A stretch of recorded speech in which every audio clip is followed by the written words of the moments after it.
Alhamdulillah hamdan katsiran thayyiban mubarakan fi kama yuhibbu rabbuna wa yarda. Asyhadu an la ilaha illallah wahdahu la syarika lah wa asyhadu anna Muhammadan abduhu wa rasuluh. Ya ayyuhalladzina amanu taqullaha haqqa tuqatih wa la tamutunna illa wa antum muslimun. Ya ayuhan nasu taqu rabbakumul ladzi khalaqakum min nafsin wahidah wa khalaqa minha zawjaha wa bassa minkum rijalan katsiran wa nisaa wattaqullaha alladzi tasaaluna bihi wal arham innallaha kana 'alaikum raqiba. Ya ayyuhalladzina amanu taqullaha wa qulu qawlan sadida yuslih lakum a'malakum wa yaghfir lakum dhunubakum. Wa may yuti'illaha wa rasulahu faqad faza fawzan 'azima. Wa amma ba'du fa inna asdaqal hadisi kitabullah wa khairal huda huda Muhammadin sallallahu alaihi wasallam wa syarrul umuri muhdatsatuha wa kullu muhdatsatin bid'ah wa kullu bid'atin dhalalah wa kullu dhalalatin finnar. Ma'asyiral muslimin wal muslimat, sidang majelis yang semoga Allah muliakan dunia dan akhirat. Alhamdulillah kita bersyukur kepada Allah dan selalu kita bersyukur kepadanya karena Allah telah berikan kemudahan buat kita untuk bisa berada di atas fitrah umat Muhammad sallallahu alaihi wasallam. Lalu acap kali didoakan Rasulullah sallallahu alaihi wasallam setiap pagi selama kita berada di atasnya, Allahumma barik li ummati fi bukuriha. Ya Allah, berikan berkah pada umatku di pagi hari. Cuma mungkin umat kan terbagi dua, ummatud da'wah wa ummatul ijabah. Ummatud da'wah, umat yang sudah sampai dakwah cuma belum merespon. Wa ummatul ijabah, umat yang sampai dakwah dan merespon. Entah kita di bagian yang mana, atau mungkin kita merespon tapi dengan cara-cara yang salah. Karena kalau tidak nanti ujungnya jadi khawarij kita. Khawarij itu sejalan-jalannya kilabun nar kata Rasul. Sampai efek buruk dari Abdul Wahab bin Abdurrahman Rustum abad kedua Hijriah di Afrika Utara, itu imbasnya sampai sekarang. Orang dibilang Wahabi, betul? Padahal sekarang yang dikaji rujukan kitab Syekh Muhammad bin Abdul Wahab At-Tamimi, Syekh Muhammad At-Tamimi. Ya. Tapi orang menganggapnya karena ada kesamaan rujukan, ya sudah dipukul rata. Sebenarnya musuh-musuh Islam yang pengen seperti itu, merubah yang namanya sunnah jadi ekstrems. Kalau dulu zaman Belanda namanya ekstrems. Ya, kita punya ulama-ulama hebat yang mendakwahkan Islam, memperkuat mental orang Indonesia, dibilangnya ekstrems dulu. Nah, kemarinya juga sama, bahkan lebih fatal, ekstrim plus Wahabi. Kajian yuk di Blok M Square, Ustadznya mana? Nih lihat tuh, jenggot Wahabi nih. Apa hubungannya jenggot sama Wahabi? Pasti yang datang nanti perempuan kerudung panjang, ada yang pakai cadar kan, bini-bininya Wahabi. Nyambungnya di mana coba kalau secara ilmiah? Bahwa orang pakai jenggot kan memang perintah Rasul, betul? Waqsus sawarib wahful liha. Tipiskan kumisku, panjangkan janggutmu. Rasul, apa urusan sama si Wahab? Enggak ada. Perempuan pakai kerudung panjang pun sama kan, Al-Ahzab 59, An-Nur ayat 31. Bukan Nabi Muhammad yang nyuruh, Allah yang nyuruh. Ini difitnah, sunnah difitnah. Kita enggak usah takut. Ya, la yadurrukum man dhalla idza tadaitum. Tidak yang membahayakan kalian kalau Allah sudah ridha. Makanya mencari ridho Allah ini penting. Gimana caranya Ustaz? Salah satunya beriman dengan takdir yang baik. Ya, jadi kitanya yang harus tahu bahwa di atas dunia ini nggak ada yang kebetulan. Tidak ada. Tidak ada yang namanya takdir ini kebetulan, tidak ada. Kenapa? Karena memang semua Allah telah atur. Allah telah atur. Artinya semua telah Allah jadikan sebuah sabab bahwa Allah tabaraka wa ta'ala, Allah jalla wa ala menginginkan kemuliaan dalam kehidupan. Sampai orang merasakan bahwa setiap kebaikan itu akan berbuah kebaikan. Ya, hal jazaul ihsan ilal ihsan. Bukankah balasan kebaikan datang dengan cara yang baik? Artinya tidak ada kebetulan dalam hidup ini, tidak ada, karena Allah telah atur semuanya agar manusia paham. Allah mau manusia ini berilmu bahwa dalam kehidupan ini Allah janjikan kemuliaan yang banyak. Kalau memang tidak ada yang kebetulan dalam hidup ini, berarti kita bicara takdir Ustaz. Iya. Ya, Allah betul-betul menginginkan manusia ini berilmu bahwa pada setiap kemuliaan yang dijanjikan ini, Allah telah katakan dalam hadis qudsi, innallaha qaddara maqadiral khalaiq qabla yakhluqas samawati wal ard bi khamsina alfasana. Allah telah berikan takdir, tentukan takdir sebelum Allah ciptakan langit dan bumi, dan masyhur sering dibahas ini, supaya manusia tahu bahwa setiap takdir yang telah Allah tentukan ini pada hakikatnya kemuliaan yang dijanjikan. Karena Allahu khaliqu kulla syai' wa huwa ala kulli syai'in wakil. Allah yang mencipta, pasti Allah yang mencukupi. Bahkan dalam sebuah riwayat bahwa hadis qudsi Allah mengatakan, ana inda zanni abdi. Aku ini menurut prasangka hambaku, kata Allah. Ana inda zanni abdi, aku menurut prasangka hambaku. Kalau hambaku pikir aku ini kejam, ana syadidul iqab. Tapi kalau hambaku pikir aku baik, ana rahman, ana rahim, kata Allah. Makanya ulama menekankan sekali, orang kalau mau mendalami agama, merasakan nikmatnya berhukum di atas Islam, kenali 3 perkara: Allah, Nabi Muhammad, dan Islam yang di bawah. Kul katakan ya Muhammad, kul in kuntum tuhibbunallah fattabi'uni. Katakan ya Muhammad, nanti kalau banyak orang mengatasnamakan cinta kepadaku, katakan tidak ada cinta yang dibuat-buat. Cinta hanya mencontoh diriku. Katakan begitu Muhammad. Sampai orang mengerti bahwa Nabi Muhammad itu bukan cuma sekedar gugur kewajiban sholat dia lakukan, bukan. Tapi memang cinta sholat. Cintanya Nabi Muhammad itu sejati sampai di akhirat nanti. Bahkan ketika umatnya menyeberangi Siratal Mustaqim, dia berkata, ya Allah salimhu, ya Allah selamatkan. Total cintanya itu. Kita mah udah masing-masing di sono. Udah ngelihat mantan juga. Di sini aja mau kemana-mana berdua mulu. Di akhirat mah Masya Allah masing-masing. Tapi kalau Muhammad tuh total cintanya. Yang dia tanya bagaimana syafaatku kepada umatku. Dia masuk surga, dia tanya dulu umatku gimana. Masalah surga masalah gampang. Buat apa masuk surga seperti seorang nabi yang gak punya umat. Terus jadinya Muhammad tuh. Makanya kalau kita pengen belajar cinta, ya cinta Muhammad.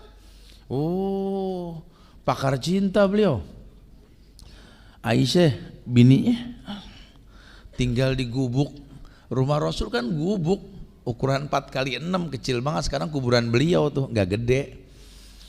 Ya, kantong kalau ke museum Madinah besok deh. Yang touring Mekah Madinah kita ke sana ntar ya. Itu ngelihat rumah Rasul tuh. Nah, tuh ada miniaturnya tuh.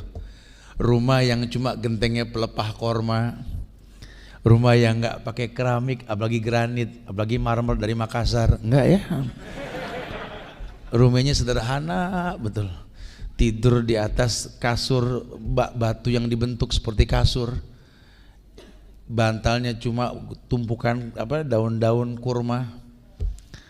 Di situ Aisyah bilang, baiti jannati, rumahku surgaku. Tuh kalau nggak pandai berkata, bidadari nggak mungkin berkata baiti jannati di rumah yang seperti itu. Coba tes bawa bini ke kontrakan yang begitu. Lu gila kali ya, gue dibawa kemarin. Tapi Muhammad lihat, karena dia pandai menjelaskan bahwa dunia ini mata'ul gurur, kenikmatan yang menipu. Sehingga dalam sebuah riwayat dikatakan, kalau aku meminta sesuatu yang indah, maka yang kupikirkan yang buruk. Jadi kalau kasurku seperti ini, tidurku mimpi di kasur yang empuk. Tapi kalau kasurku mewah, mimpiku tidak sebagus apa yang kurasakan sekarang. Lihat. Oh, dia pandai sekali, dia bikin dunia ini bingung. Ya, dunia ini betul-betul terlena dengan Rasulullah Sallallahu Alaihi Wasallam. Bukan dia yang terlena dengan dunia, bukan. Dia tahu Allah telah takdirkan yang baik. Innallaha qaddara maqadiral khalaiq qabla yakhluqas samawati wal ard bi khamsina alfas sanah. Makanya kalau orang yang beriman dengan takdir baik, efeknya nih, kita bicara efek. Anda beriman dengan takdir baik, dan memang semua takdir baik, ya, dan tidak ada takdir yang kejam, kecuali perkataan segelintir sutradara-sutradara yang nggak jelas, gitu ya. Takdir memang kejam, takdir itu baik. Efek pertama, orang yang meyakini bahwa takdir itu baik akan mewujudkan iman dalam hatinya. Ya, ada di Quran, ada dalam Al-Quran itu orang yang merasakan kesulitan, kemudian dia berhusnuzon kepada Allah, maka dia tetap lakukan ibadah dalam kondisi sabar. Dan ternyata sabar yang dia miliki karena ibadah yang dia lakukan, Allah katakan dalam Al-Quran, ya, Allah berfirman dalam Al-Quran, wa 'alallahi fatawakkalu in kuntum mu'minin, di surat Al-Maidah ayat 23 itu kalau nggak salah ya, Al-Maidah ayat 23 dikatakan bahwa wa 'alallahi fatawakkalu in kuntum mu'minin, dan bertawakallah kepada Allah kalau kamu beriman. Artinya kamu bisa bertawakal dalam hidupmu karena kamu tahu Allah nggak mungkin zalim. Makanya kata ulama, kita berhusnuzon dengan takdir, maka takdir baik itu akan memberikan dampak pewujudan iman dalam diri kita. Ya, dia husnuzon, ini Pak Tani ini bukan orang kaya ketimbang para pengusaha di kota. Kadang dia kesulitan beli pupuk, dapat pupuk, kadang panen, bingung jual. Susah lah, ya, anak banyak. Sekolahnya gimana nih, bingung.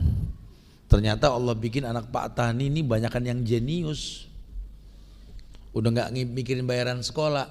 Tuh, gimana dia gak tawakal. Dia gak ngayal pindah ke kota menjadi orang yang berbeda. Karena urusannya bukan dunia, urusannya akhirat nih. Kalau bakal pindah ke kota, anak jadi nggak baik, ngapain? Mendingan dibesarkan di desa dan bisa menaklukkan kota satu waktu nanti dengan agamanya. Masya Allah, saya yakin nggak bakal mati ini Indonesia. Ya, apa sih di Indonesia yang nggak ada? Kita bikin pagar dari batang singkong di belakang rumah buat batas tanah. Ini musim hujan, tiap bulan bikin buntil, betul? Numbu daun. Subur banget Indonesia ini. Ya, aneh kalau orang tuh bingung cari makan di Indonesia tuh aneh, betul-betul. Udah gitu lucu lagi, ini bumi kita, hasil tambang kita, yang numbuh di atasnya pohon kita, buahnya pun dipetik panen buat kita. Malah orang kafir yang ngelola. Aneh ini, kita aneh betul-betul. Makanya orang kafir bebas pasang iklan produk dia tuh. Udah gitu pajangannya aneh-aneh lagi semua. Anak bangsa suruh ngelihat semua iklannya perempuan gak tutup aurat. Ini bumi-bumi kita. Lah sekarang kalau rumah kita diacak-acak sama orang berbuat maksiat di atasnya, kita mau diem gak? Marah. Rumah, kan Indonesia rumah kita. Udah saatnya kita jaga nih Indonesia. Jangan-jangan kita gak merasa memiliki Indonesia, itu permasalahannya. Kenapa? Karena kita gak paham sejarah. Harga diri bangsa Indonesia sudah mulai hilang karena nggak paham sejarah. Kita nggak merasa memiliki gitu loh. Kita cuma orang yang berpikir mengambil bukan memberi. Kita nggak punya harga diri. Orientasi kita cuma bagaimana mengambil bukan memberi. Sehingga tumpang tindih orang serakah mengambil hasil bumi. Didompleng sama orang kafir. Ya, penjagaan juga enggak. Aneh, saya sih nggak habis pikir kalau ada anak bangsa tuh buang sampah ke sungai. Wallahi nggak habis pikir saya. Ini orang kalau dibilang nggak sekolah ya dia sekolah. buang sampah ke sungai, ya kan simple Tat. Jadi kan udah hilang begitu aja. Hilang, no mandek di sono, hilang dari mana? Ente aman di sini, kampung sono banjir. Hujan ini, coba mulai berpikir panjang. Dari mobil lempar gelas air mineral, botol. Ini kan kalau pengendara motor, ya Allah, kena plastiknya itu bisa jatuh. Saya kadang-kadang gak habis pikir tuh. Seberapa susahnya meletakkan semua pada tempatnya. Ini pentingnya kita ngaji nih bro. Dengan ngaji kita tahu ternyata membuang sampah pada tempat itu pahala. Itu bagian dari iman, karena menyingkirkan bahaya. Ya, satu duri yang beresiko kita ambil, kita lempar, itu semua adalah iman. Ilmu menambah dalam diri kita merespon kekurangan. Karena kalau kita diam melihat kekurangan, setan bisu. Ya, negeri ini penuh dengan kekurangan, jangan kurangi cinta kita. Jangan malah berkhilaf, malah tumpang tindih, jangan. Hujatan, cacian makin di antara kita sudah hilangkan, sudah. Permasalahan para ustadz, para ulama bukan masalah kita, sudah. Tugas kita cuma belajar. Kenapa? Harga diri seseorang itu karena belajar. Jangankan satu kota, satu negeri yang banyak pelajarnya. Wallahi, rumah tangga yang kecil, kalau suami istri rajin belajar, diturunkan derajat oleh Allah. Yarfa'illahu alladhina amanu minkum walladhina utul ilma darajat. Kayaknya setelah saya hijrah Tat dengan istri, kayaknya banyak banget yang mencibir saya deh Tat. Perasaan ente doang. Enggak, makanya belajar yang bener. Anda sih ketika sudah hijrah jadi kaku. Agama kan gak bikin kaku, agama kan asik. Penghuni surga itu kan qoribin hayyin sahlin. Ya, gampang akrab, lembut, mudah, ya, open sama orang. Harusnya begitu, jadi orang seneng. Ini enggak, pas Anda hijrah pagar tinggi, pakai Faber lagi. Orang apa ini, rumah ada orangnya enggak sih? Kalau dibilang ada enggak keluar, dibilang enggak ada malam terang gitu ya. Kitanya malah enggak mau bergaul, kitanya yang salah. Agama enggak begitu. Ya, kita tahu sistem pemerintahan negeri kita mungkin gak islami, tapi kan orang yang di dalamnya kan orang Islam. Coba kita mulai berdialog, bersahabat, kenal bagaimana mendakwahkan. Nyari pemimpin juga yang sempurna gak ada. Di mana pemimpin yang sempurna? Hatta raja di negeri Islam pun gak sempurna. Yang kemarin gitu kan, ketika Raja Salman datang ke Indonesia, wah rame. Lihatlah raja yang dialu-alukan keagamaannya, salaman dengan yang bukan mahram. Ya raja. Kalau ulama begitu kita ngomel kan gitu. Ya raja. Ya raja manusia yang mungkin agamanya nggak sebagus ulama, tapi yang penting kita punya pemimpin yang mau dengar perkataan ulama, itu yang paling penting. Sekarang alhamdulillah nih, calon-calon wali kota mau dialog sama para ustadz, ya mendengar keagamaan seperti apa. Alhamdulillah, alhamdulillah kulihal. Nah, kita sudah punya gubernur Jakarta nih. Mudah-mudahan betul-betul mengangkat pribumi, jangan cuma berteori saja. Tapi kalau nanti kita temukan kesalahan, doakan. Hilangkan kebiasaan mencaci, maki, menghujat, hilangkan kebiasaan tersebut. Kalau memang pada hobi turun ke jalan, bahasanya bukan demonstrasi, nasihat untuk ulil amri. Yang turun pun gak sembarangan orang yang berilmu, datengin gubernur. 10 kiai ya bersama ustadz datang. Assalamualaikum Pak Gubernur. Ya dia suruh duduk tengah-tengah, kita kelilingin gitu. Kalau nggak lupa nawarin kopi gitu. Jadi nasihat untuk ulil amri, bukan mencaci maki. Karena nggak ada mencaci maki orang Islam dari pinggir jalan tuh fasik, membunuhnya kafir. Nggak main-main. Yuk kita jaga negeri kita, jaga kekompakan. Ya, orang-orang yang pengen merusak makin jelas nanti, makin tampak lah kalau sudah begitu. Ya, kelihatan fitnah-fitnah mengatasnamakan sunnah dengan wahabi ekstrim, itu sudah ulah orang-orang yang dikatakan PKI dan Rafidhi, ya, orang-orang yang benci dengan sunnah. Kita nggak pengen seperti itu. Mewujudkan iman, berhusnuzon dengan takdir baik, atau kita betul-betul mempercayai takdir baik ini, dan semua takdir memang baik. Ya, walaupun memang ada takdir yang buruk, artinya Allah telah tentukan sebuah keburukan, tapi bukan berarti buruk selamanya. Saya pernah punya masa lalu yang buruk, Ustaz. Kayaknya ya Allah nggak adil banget. Astagfirullahaladzim. Ya antum enak, Ustaz, lahir dari keluarga yang Islami, ya, orang tua baik, agamanya bagus. Kalau saya kan, Ustaz, ya Allah Ustaz, untung saya ketemu sama orang Tat, dulu saya udah dibuang di kantong plastik Tat. Tuh, ya kan ditemuin, namanya Allah sayang sama situ, betul? Coba kok digondol kucing, ya. Digedein sama kucing, ya nggak bisa ngomong, meong-meong doang ya. Berawal dari syukur nikmat, ya yang kecil disyukurin. Tapi kan alhamdulillah Allah memang punya misi dalam hidup kamu, bahwa kamu ditentukan seperti ini bukan main-main. Kadang orang tua bermanfaat buat anak, kadang anak lah yang bermanfaat buat orang tuanya. Antum punya PR, ya, dan itu nggak main-main. Jadilah ulil albab, jadilah wasilah. Lihatlah cara Nabi menikah. Beliau menikah dengan perempuan yang bernama Khadijah yang punya anak buah banyak, perekonomian yang bagus. Lihatlah beliau menikah dengan Saudah, orang Khaybar, ya, di Sumur Nuha itu ya, rame sekarang itu tempat. Besok kita ke sana juga, nanti kita berkunjung ke Khaybar, tempat Saudah dilamar oleh Rasulullah SAW. Kemudian beliau menikah dengan anak sahabatnya Aisyah, sampai beliau menikah dengan anak angkatnya sendiri, mantan istri anak angkatnya, ya. Beliau juga menikah dengan Yahudi yang bernama Maryam Kipti. Itu semua dalam rangka wasilah, mempertontonkan bahwa Islam ini fleksibel.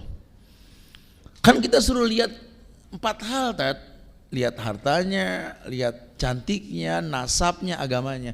Kan agama disebut, kalau 3 enggak ada agama yang dilihat. Kesian, mungkin dia nggak punya takdir yang baik, hasil dari masa lalu yang buruk, tapi kan dia dimuliakan sama Allah, ngerti agama, sahih. Kecuali kalau memang dia tidak taubat. Siapa yang bisa milih takdir? Antum berpikir panjang bahwa antum lelaki menikah punya misi.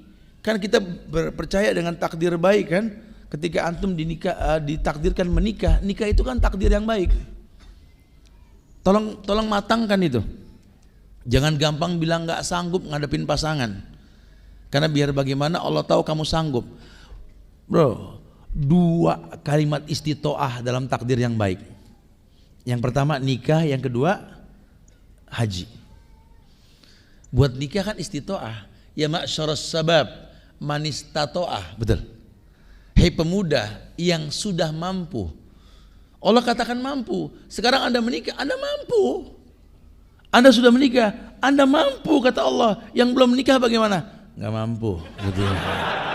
Lelet ente pada ya. Nunggu perempuan bayar mahar dulu. Man istata'a, yang mampu. Anda haji, man istata'a. Kemarin kan kita buka ini touring Amazing Haramain ini kan banyak yang daftar, tapi yang dipanggil sama Allah nggak semua. Saya suka ingatkan para riders, para bikers, kita ini umroh bukan buat sombong-sombongan. Luruskan niat, kita cuma ingin membuat sebuah karya cipta buat bangsa ini. Bahwa ikhwan-ikhwan sunnah itu akan mempertontonkan betapa asiknya agama. Ingat, yang dipanggil dalam talbiyah itu yang nggak berbuat syirik, hatta syirik kecil. Labbaik Allahumma labbaik, labbaik la syarika laka labbaik, betul. Innal hamda wa ni'mata laka wal mulk la syarika lak.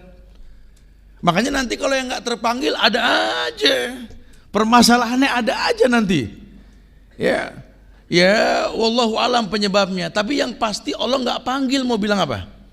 Kalau cuma punya modal berangkat saja pulang jadi sombong, salah. Ya, makanya dibilang haji umroh itu mabrur. Kalau makbulah itu diterima, kalau mabrur itu baik. Albirru, mabrur baik, orangnya bari. Haji mabrur, haji yang baik. Haji yang baik yang mana? Khudhu anni manasikakum. Ambil acara haji kalian. Nah kalau nggak pakai mahram ini, ya belum mabrur. Kalau bicara makbulah ya makbulah. Kayak orang sholat, ya makbulah sholatnya, cuma ya belum mabrur. Makanya jangan heran, sholat mah sholat, berantem mah terus. Sholat mah sholat, suuzon terus. Ayo kita belajar Fawaidul Fawaid. Antum beli bukunya, bagus itu. Ada karya cipta Ibnu Qayyim Al-Jauziyah, Fawaidul Fawaid. Kalau Pertamina Pusat sudah mau hatam nih buku, kita pelajari ini. Masya Allah. Beberapa tempat juga sudah Masya Allah. Supaya tahu detail tentang ibadah yang kita lakukan. Karena dari dulu yang namanya ibadah sudah baku. Tuhannya sama, nabinya sama, ibadahnya sama, di waktu yang sama, dengan cara yang sama. Kok bisa beda, Ustaz? Hasilnya beda. Dulu sahabat umroh haji, pulangnya itu lebih bagus agamanya, walaupun tanpa titel. Ya kan, kalau kita kan pulang pakai titel, nggak dipanggil Ji, marah depannya, betul? Si Subhan pulang haji, temennya manggil, Han, udah balik, Han,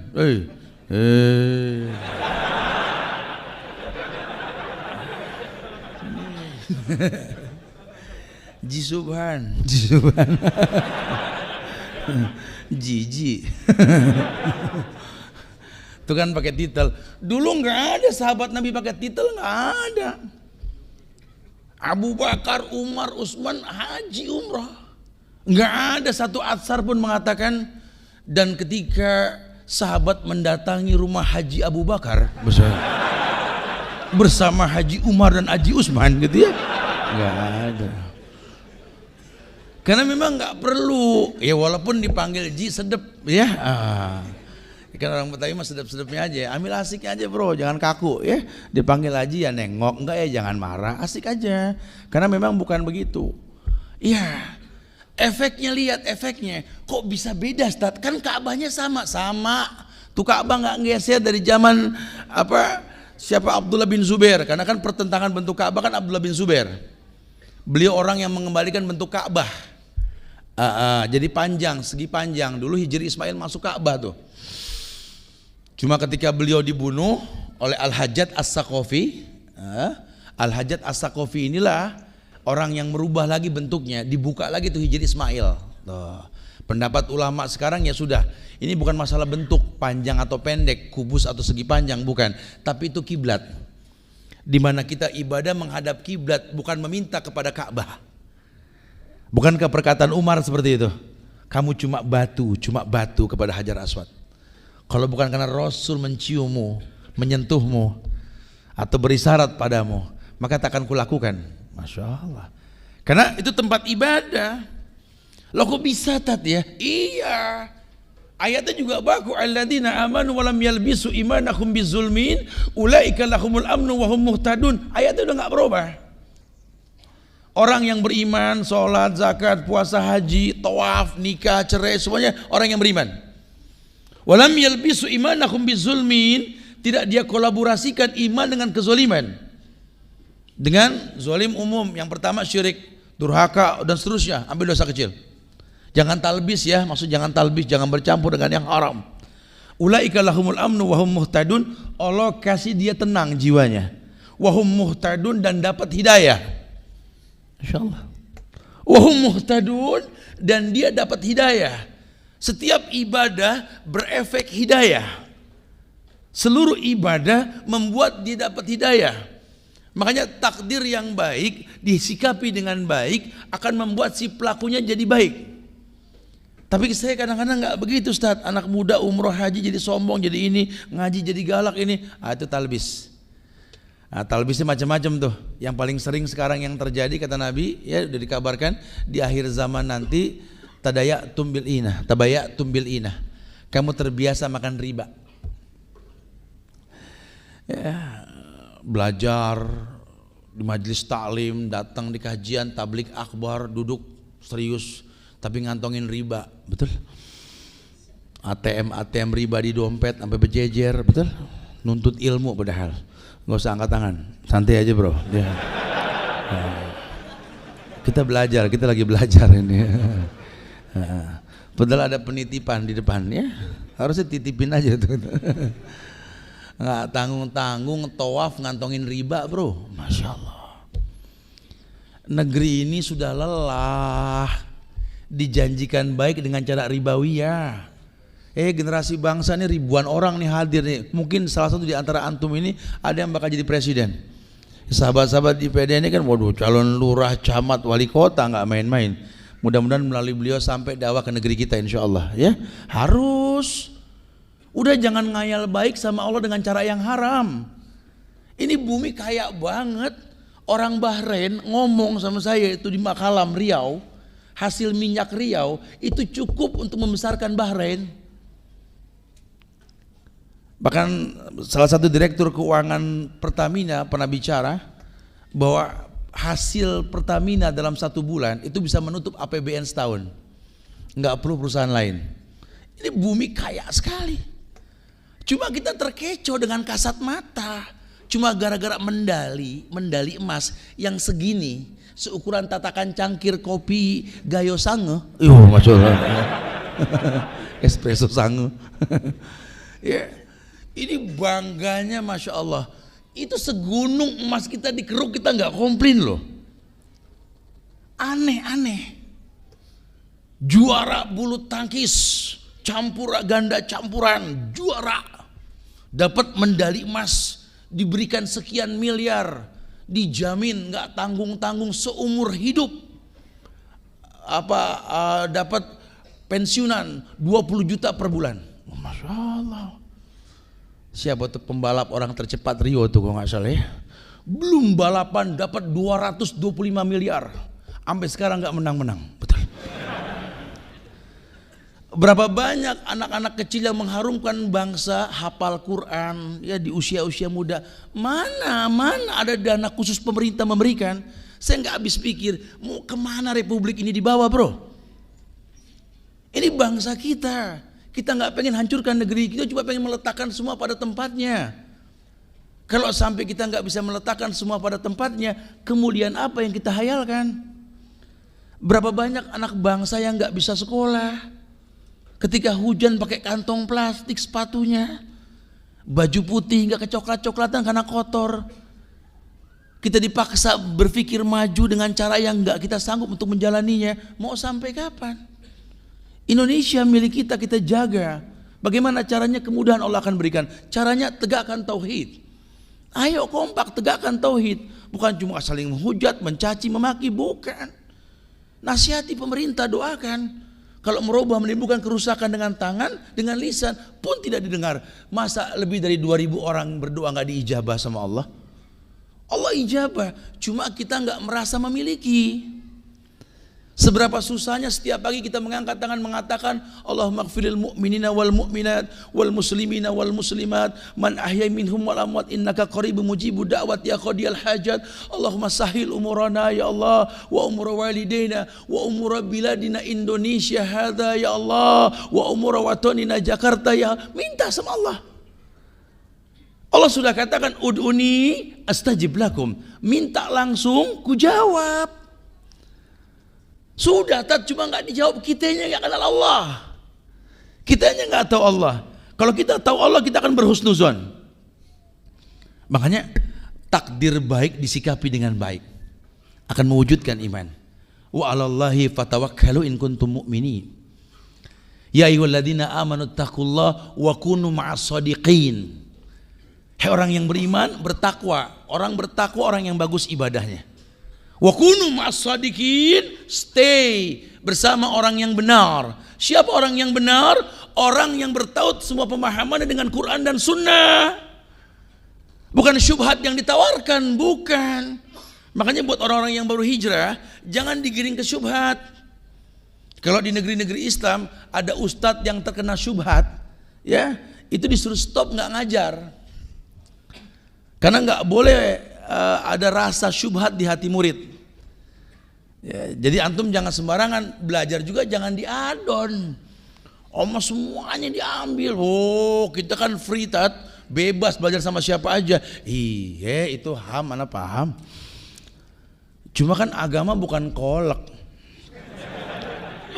Pacar Cina, pisang, biji salak, singkong, dipakein santan sama gula Jawa, betul ya? Panas-panas makannya. Buat puasa, iya enak bulan puasa. Apalagi makannya sebelum maghrib. Masya Allah gitu ya. Anda bilang enak ya, nggak bilang dosa. Ya, agama bukan itu. Agama bukan itu. Agama nggak bisa kita rasakan enak menurut kita. Agama ya murni. Makanya wa kunu ma'as shadiqin, bersama orang yang benar. Siapa orang yang benar? Proses Islam, iman, patuh, benar. Ya, Islam, iman, patuh, benar. Susunannya begitu. Itu 4 pertama menyebabkan datangnya ujian, dan ujian membuat dia baik. Karena ujiannya sama, tapi kalau kondisinya berbeda ya berbeda. Hujan turun bareng. Tapi ada yang mengatakan Allahumma shayban nafian. Nah, kayak di iklan itu, ya, percaya dengan takdir baik, lagi megang payung sama hujan. Ya. Ya, kalau yang hujannya kan turunnya bareng di Jakarta. Kalau orang yang memang Islam, iman, patuh, kemudian dia benar, turun hujan tuh senyum. Allahumma shayban nafian, ya Allah, hujan betul-betul membawa manfaat insyaallah. Tapi kalau yang betul-betul nggak paham, ya hujan, aduh mana mau ngaji lagi, aduh kacau dah, resek banget nih hujan gitu ya. Nggak boleh tuh, nggak boleh. Kita mencela takdir paling nggak boleh. Ya walaupun mungkin celotehan santai anak muda, hati-hati, jaga lisan ya. Lisan ini masya Allah ya, bentuk nikmat yang Allah berikan kepada kita. Seberapa susahnya sih Allah shayban nafian. Ya Allah, hujan ini bawa nikmat ya Allah, bawa manfaat ya Allah. Liyutahhirakum bi, hujan mensucikan kita ya Allah. Liyudhiba ankum rijza syaitan. Orang yang emosian, gampang marah, ya jangan takut sama hujan. Anak-anak motor yang suka ngegas aja, emosi aja hawanya, dikit-dikit dilewatin marah-marah. Kalau hujan jangan neduh, terabas coba. Insya Allah kalau udah lepek lemes ya Allah. Bikers takut sama hujan, gimana ya? Yang kedua, ya efek kita bersyukur dengan takdir yang baik. yakni Allah berikan kepada kita adanya ketenangan jiwa dan kebahagiaan hati, ya. Artinya betul-betul memang adanya ketenangan jiwa dan kebahagiaan hati. Di surat An-Naml ayat 79 Allah berfirman, "Fatawakkal 'alallah innaka 'alal haqqil mubin." Ya, orang kalau sudah beriman dengan takdir baik, dia punya alasan. Alasannya ayat ini. Ya, fatawakkal 'alallah innaka 'alal haqqil mubin. Allah perintahkan, sebab itu bertawakallah kamu kepada Allah, karena sesungguhnya kamu berada di atas kebenaran yang nyata. Jadi optimismenya timbul. Ya kayak guru-guru antum dulu itu tonton 2004, 2005 awal-awalnya rame kajian sunnah itu. Kita diuji banget, masuk ke instansi kemana nih jenggot jadi masalah, betul-betul masalah ya. Cuman nggak ada masalah buat masalah ke orang gitu loh, kan memang perintah. Terus aja lama-lama yang larang malah nanya, obatnya apa tat? Begitu dia bilang. Tahu apa wa ali oncom ya wa apa, saya bilang saya lupa dulu tuh. Saya nggak paham, pokoknya udah deh. Ya karena yakin ya, saya kalau masuk ke sebuah lingkungan masyarakat yang jujur, notabene masih berbuat hal-hal yang melenceng dari sunnah, saya nggak khawatir karena saya yakin kita benar. Paling dihujat, paling dicibir, orang heran, itu mah biasa. Cuma jangan pertontonkan, karena kan kita datang karena Allah, pulang pun karena Allah. Enteng jadinya gitu ya. Nah saya cuma bilang, Ustadz, antum bisa kajian nggak di tempat anak Ustadz? Ya kalau masalah kajian sih lihat kondisinya dulu. Ya kalau bisa sih begini Ustadz, di tempat anak nih Ustadz, Masya Allah Ustadz, ahlun nar Ustadz. Masya Allah, galak bener lo, nggak diterima lo kampung. Pasti nggak punya KTP ya, dipersulitin. Iya Tat, tolong dah saya, emang Masya Allah Tat, masyarakat kita ini sama sunnah kok a priori banget Tat. Saya nggak habis pikir kalau dia nggak suka sama sunnah, mungkin dia nggak paham itu sunnah, masalahnya di situ. Karena di negeri kita yang namanya orang Islam, kalau sunnah betul-betul sunnah, pasti dia percaya. Nah, kok sampai nggak suka pasti ada masalah. Ternyata kitanya nggak pandai bicara. Ya, tapi dia galak-galak, benci sama sunnah gini. Ya sudah. Saya pengen kalau bisa kajiannya siang susah deh. Mendingan pada maghrib atau pada isya baru kita kajian habis sholat tuh. Ya setelah kajian nggak ada masalah loh, nggak ada yang ngomel. Loh kok bisa Tat? Ya kan sama yang disampaikan. Bukan ustadznya pinter, bukan Allah mudahkan. Saya sengaja, kenapa kalau kajian habis maghrib habis isya di tempat-tempat yang masih anti sunnah? Karena dia anti sunnah itu kan godaan setan. Dengan kita jadi imam baca panjangan kan kita ngeruqyah, betul? Habis kajian kita ngomong. Ente nggak yakin sih sama teknik, cuma dipusingkan. Tapi kan meruqyah dan minta diruqyah itu kan tidak masuk kategori orang yang masuk surga tidak tanpa hisab. Oh, masya Allah. Iya, antumnya nggak dalam masalah kayak beginian. Itu buat orang yang ketergantungan dengan ruqyah. Yang tadinya berani sama siapa aja nggak takut, pas udah masuk hijrah, udah belajar agama, jadi lemes. Tinggal minta diruqyah mulu. Mendingan dia yang dulu Tat keker, pas ngaji letoy, kata gitu dia bilang. Nah, itu nggak boleh tuh. Kita tiap hari ke dokter karena was-was aja nggak boleh. Jangan ketergantungan dengan obat. Jangan takut dengan penyakit. La adwa kata Rasul. Nabi ngomong gitu nggak main-main. La adwa. Tidak ada penyakit yang menular. Di debat, aneh pilek gara-gara dia. Tapi kan yang lain enggak, cuma ente doang. Kalau seandainya pilek nularin, semua kena, kan enggak. Andanya lagi drop, itu permasalahannya. Berarti yang menularkan siapa? Allah. Jangan suka ngedebat hadis. Konsekuensi hidup, Anda beriman, Anda laki, Anda perempuan. Wa ma kana lil mu'minin wala mu'minatin idza qadallahu wa rasulahu amran ayakuna lahumul khiyaratu min amrihim. Tidak ada pilihan lain. Ini Allah Rasul telah katakan, sikapi dengan ilmu, ilmiah. Oh iya ya, sami'na wa ata'na. Harusnya begitu. Jangan gampang goncang. Ya, terus jangan pulang pergi, jangan buka tutup. Buka tutup kajian sore ntar ya, buka tutup.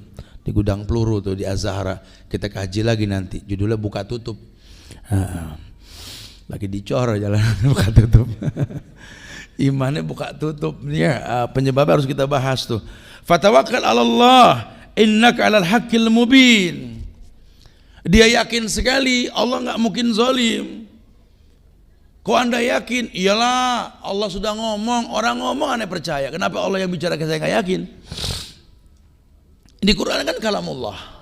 Allah pernah bicara. Kata Allah apa? Kata Allah dengan tegas, la yukallifullahu nafsan illa wus'aha. Allah tidak mungkin uji manusia di luar batas kemampuannya. Berhusnuzonlah. Anda sanggup, manistato'a tadi. Anda nikah sanggup taklukkan istrimu. Anda menikah sanggup jadilah pelengkap hidup suamimu.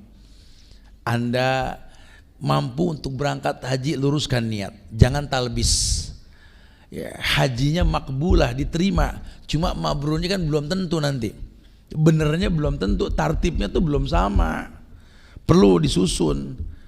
Ya, kita minta sepanjang perjalanan selamat. Tolong penyebab selamatnya dibikin. Jangan cuma minta selamat tapi maksiat. Ya Allah, mudahkanlah perjalanan kami ini, ya Allah, jauhkanlah dari ujian yang kami tidak sanggup. Tapi perempuan banyak yang nggak pakai mahram, berangkat pakai uang yang nggak jelas, ya nggak bisa. Tetap ada hukum sebab akibat. Mendingan jujur sama pembimbingnya deh. Saya belum tahu hukum, terlanjur daftar tanpa mahram. Gimana Ustaz? Ya sudah nggak mungkin, sudah berjalan, ya sudah. Tolong bantu Ustadz untuk kalian banyak istighfar. Kayak orang datang ke Rasul, ya Rasulullah, izinkan aku untuk selalu menemanimu dimanapun kau berada di akhirat nanti. Kata Rasul, baik, tapi tolong bantu aku dengan memperbagus sholat.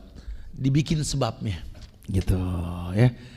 Kita berdoa semoga Jakarta ini di bawah pimpinan Gubernur Muslim Pak Anies Baswedan dan Pak Sandiaga Uno ini, Allah berikan kemuliaan buat kota ini menjadi baik ke depannya. Kita minta begitu kan. Tapi kita minta tolong juga sama Pak Anies, Pak Sandi, semoga Allah muliakan antum berdua. Tolong jangan paksa kami anak muda ini memandang pemandangan yang buruk sekeliling Jakarta. Iklan-iklan maksiat tolong Pak. Pengen punya anak bangsa yang baik, biarkan mata melihat yang baik. Biarkan telinga mendengar yang baik. Hati kami akan baik. Kalau hati kami baik ketika kami melihat Anda berbuat salah, kami mendoakan kalian. Tapi kalau kalian biarkan itu iklan-iklan maksiat sepanjang jalan Jakarta dan orasi-orasi maksiat masuk ke telinga kami, wallahi hati kami akan buruk. Ketika Anda berbuat salah nanti, jangan salahkan kami kalau keluar pun yang buruk. Anda nggak usah mengeluarkan dana khusus buat menjaga keamanan kota. Insya Allah para aparat pun sudah ngaji, sudah Masya Allah. Teman-teman dari Mabes, dari Polda, Masya Allah, agamanya Masya Allah semua. Kita punya orang-orang hebat sekarang yang betul-betul dekat dengan keagamaan. Tolong Pak, mudahkan anak-anak muda untuk gampang ke masjid. Karena Tuhan kami kan sama Tuhan Anda. Allah yang mengatakan inna sholata tanha anil faksawal. Ini sholat mencegah perbuatan keji dan mungkar. Ini sholat mencegah perbuatan keji dan mungkar. Jadi jangan takut kalau sholat kami bagus, yang kami lihat bagus, yang kami dengar bagus, insya Allah hati ini akan makin bagus. Maka dengan sendirinya tidak akan ada perbuatan keji dan mungkar di masyarakat nantinya. Itu tolong digaris bawah itu, supaya kedepannya lebih baik. Dahsyat ya, takdir baik membuat ketenangan jiwa dan kebahagiaan hati. Hati ini menjadi bahagia, jiwa ini menjadi tenang. Kenapa? Karena berhusnuzon sama Allah. Karena ayatnya jelas, kalau kebalikannya kita bersuuzon sama Allah, kata Allah apa? Wadzalikum zannukumul ladzi zanantum bi rabbikum ardakum fa asbahtum minal khasirin. Kau rasakan buruk dalam harimu, kau rasakan buruk dalam hidupmu karena prasangkamu yang buruk sama Allah. Waktu yang merupakan pinjaman, harta yang merupakan titipan, kau lupa cuma pinjaman, cuma titipan. Yang waktunya makin berkurang. Saya bilang dari kemarin, kalau kita nyontok umur Rasul, ini si Subhan ini ya paling 3 kali pemilu lagi. Kalau nyampe, kan gitu ya. Ya kan kesian yang udah dekat sama umur Rasul. Rasul 63, dia 62 11 bulan gitu ya. Saya bilang udah jangan mantang, udah apa aja makan dah ya, nggak usah diet udah. Sebulan lagi. Kalau dunia dia nikmatin, kenapa agama dia nggak maksimal? Maksimalin, mau kapan lagi? Mumpung masih bisa sholat diri, nunggu duduk dulu baru husu. Mumpung masih bisa buka Quran, nunggu cuma ngedenger doang karena mata udah rabun. Jangan, ayo pastabikul khairat. Lawang Nabi saja yang bawa Quran sebagai petunjuk, nggak pernah nggak baca Quran. Tiap Ramadan mulazamah sama Jibril, mengulang semua bacaannya. Para sahabat yang hafal Quran, bahkan Utsman bin Affan, Masya Allah, sering menghatamkan Quran ketika tahajud. Kita yang nggak dijamin sorga, udah 2 minggu nggak ngaji. Masya Allah. Allahu Akbar. Ini orang pikir kali masuk sorga bareng Samsung kali ya. HP mulu dibuka. Jalan HP, duduk kajian Ustadz ngomong HP lagi. Masalah negara kali yang dibaca ya. Sampai nggak semut. Astagfirullahaladzim ya, Masya Allah. Taib. Kemudian di yang ketiga dikatakan bahwa Allah itu akan menjamin kalau kita berhusnuzon dengan takdir baiknya, kecukupan kepada orang-orang yang berhusnuzon dengan takdir baik. Ya karena husnuzon itu setengah dari keberhasilan sebenarnya. Anda yakin Anda mampu, Anda yakin Anda mampu, ya. Bab tawakal tuh di surat At-Talaq ayat 3, apalah semua. Kita nggak usah ayat-ayat yang susah, yang gampang-gampang aja deh. Wa may yattaqillaha yaj'al lahu makhrajan wa yarzuqhu min haitsu la yahtasib. Wa may yatawakkal 'ala Allah fa huwa hasbuh. Wa may yatawakkal 'ala Allah fa huwa hasbuh. Karena sudah berhusnuzon. Ya saya sih yakin Ustaz, kalau saya ditakdirkan itu rezeki gampang. Makanya saya yakin ma anfaqtum min syai'in fa huwa yukhlifuh. Atau ma naqasat shadaqatum min malin. Saya yakin Ustaz. Dengan ayat yang mengatakan apa yang kalian infakkan Allah yang bakal ganti. Bahkan tidak akan pernah kurang harta karena sedekah. Tuh. Hadis Nabi dia yakini anfik unfik alaik. Infakkan hartamu Allah infakkan kamu. Ya, saya enggak pernah takut miskin Ustaz. Masya Allah. Betul-betul dia tiru Abu Bakar As-Siddiq, As-Siddiqul Akbar. Udah, kalau untuk urusan Allah memang bertahap, ya, enggak bisa langsung. Tetap ada usaha untuk meyakinkan diri bahwa yang namanya sedekah, infak, sodako, zakat, nafkah, ini semua penyebab datangnya kebaikan. Karena ternyata yang bikin kita kaya itu bukan kerja keras. Banyak yang kerja keras sampai ngetok-ngetok batu tiap hari nggak kaya-kaya. Keras banget tuh orang kerjanya. Tapi kan ternyata yang bikin kerja keras kita betul-betul semangat dalam bekerja, wallahi ya ini sedekah.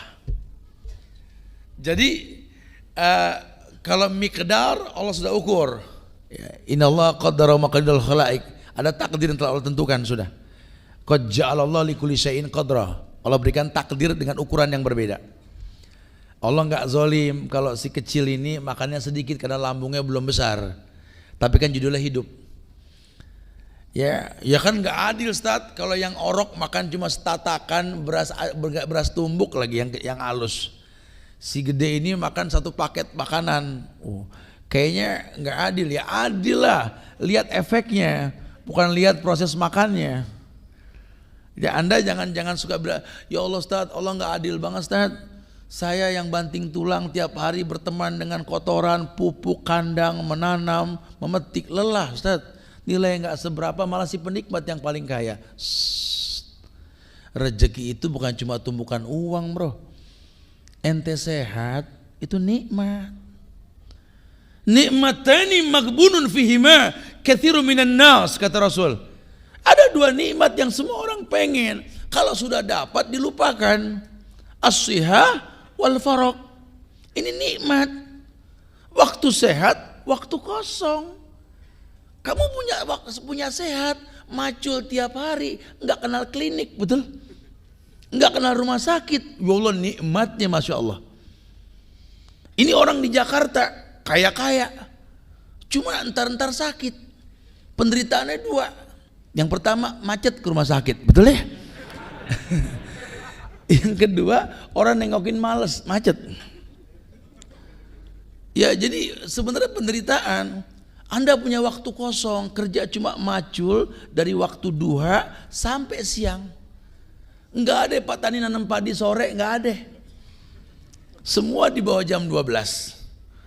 Makanya kalau di kampung-kampung musola, masjid, zohor kosong kebanyakan tuh. Mulai ramenya ya asar apalagi maghrib rame tuh. Lihat nikmat sekali. Masya Allah. Anda punya waktu kosong ngelihat anak-anak, perkembangan mereka, pertumbuhan mereka. Makanya anak Pak Tani banyak yang sukses. Kenapa? Berteman sama orang tuanya seharian full. Kita sukses dalam bentuk keuangan, ekonomi. Cuma kita nggak sukses kenapa? Sampai lupa nama anak. Pokoknya tiap tahun atu aja gitu ya. Siapa namanya Mak? Ya udah lupa betul-betul ya. Saking sibuknya. Kelewatan nih orang. Ya sampai lupa. Ini anak mau disekolahkan di mana nilainya? Ya Allah, dua nikmat sehat dan waktu kosong tuh. Udah waktu kosong, fa idza faragta fansab. Ya cuma saya juga nggak paham kalau kita berusaha untuk ngebaca nih masalah di negeri kita nih. Perusahaan itu jelas loh. Pak Tani itu sekarang kebingungan mau macul apa? Semua dicor. Cikarang, Kerawang jadi perumahan tuh. Sekarang ada mie rebus, mie karta. Dia Masya Allah. Dibikin tower bererot di tengah-tengah kampung, orang kampung geleng pala, ieu teh naonnya? Mana tinggi-tinggi. Aya toweran ya. Banyak tower dibikin bingung. Petani bingung macul apa? Ya kalau petani saya suka bilang kalau di Bogor ya, kalau saya nggak ada umur, karena ya Allah saya ini deket banget sama kematian. Saya bilang tiap hari di motor, sampai apal istilahnya, sampai apal merek-merek ban. Ya, ya kalau lagi parkir, lagi lampu merah kan, truk, bannya saya baca tuh merek sampai apal gitu. Dekat dengan maut kalau saya nggak ada umur, saya suka bilang sama orang-orang Bogor ya di yayasan, tolong sampai kapanpun buat sebuah lembaga pendidikan yang alamnya itu 45-55. 45 itu biarkan jadi bangunan, 55 tetap jadi alam. Karena kalau Pak Tani nggak ada yang dipacul, tembok kita dipacul urusannya. Banyak jadi maling di mana-mana kan. Nah. Terus tegakkan hujah bahwa cetaklah generasi para wanita-wanita ini ibunda para ulama. Kenapa? Biarkan mereka menjadi bidadari di sorga mereka. Siapapun menghayalkan rumahku sorgaku. Cetak para wanita ibunda para ulama. Ya, jadi saya katakan begitu. Kenapa? Karena kalau tidak nanti yang terjadi di Indonesia kan lapangan pekerjaan lebih gampang perempuan. Udah sawah dibikin cor-coran, dibikin aspal, dibikin bangunan, kemudian perempuannya juga diterima kerja gampang. Ya sorga nggak ada bidadarinya. Rumahku sorgaku bidadarinya kan perempuan.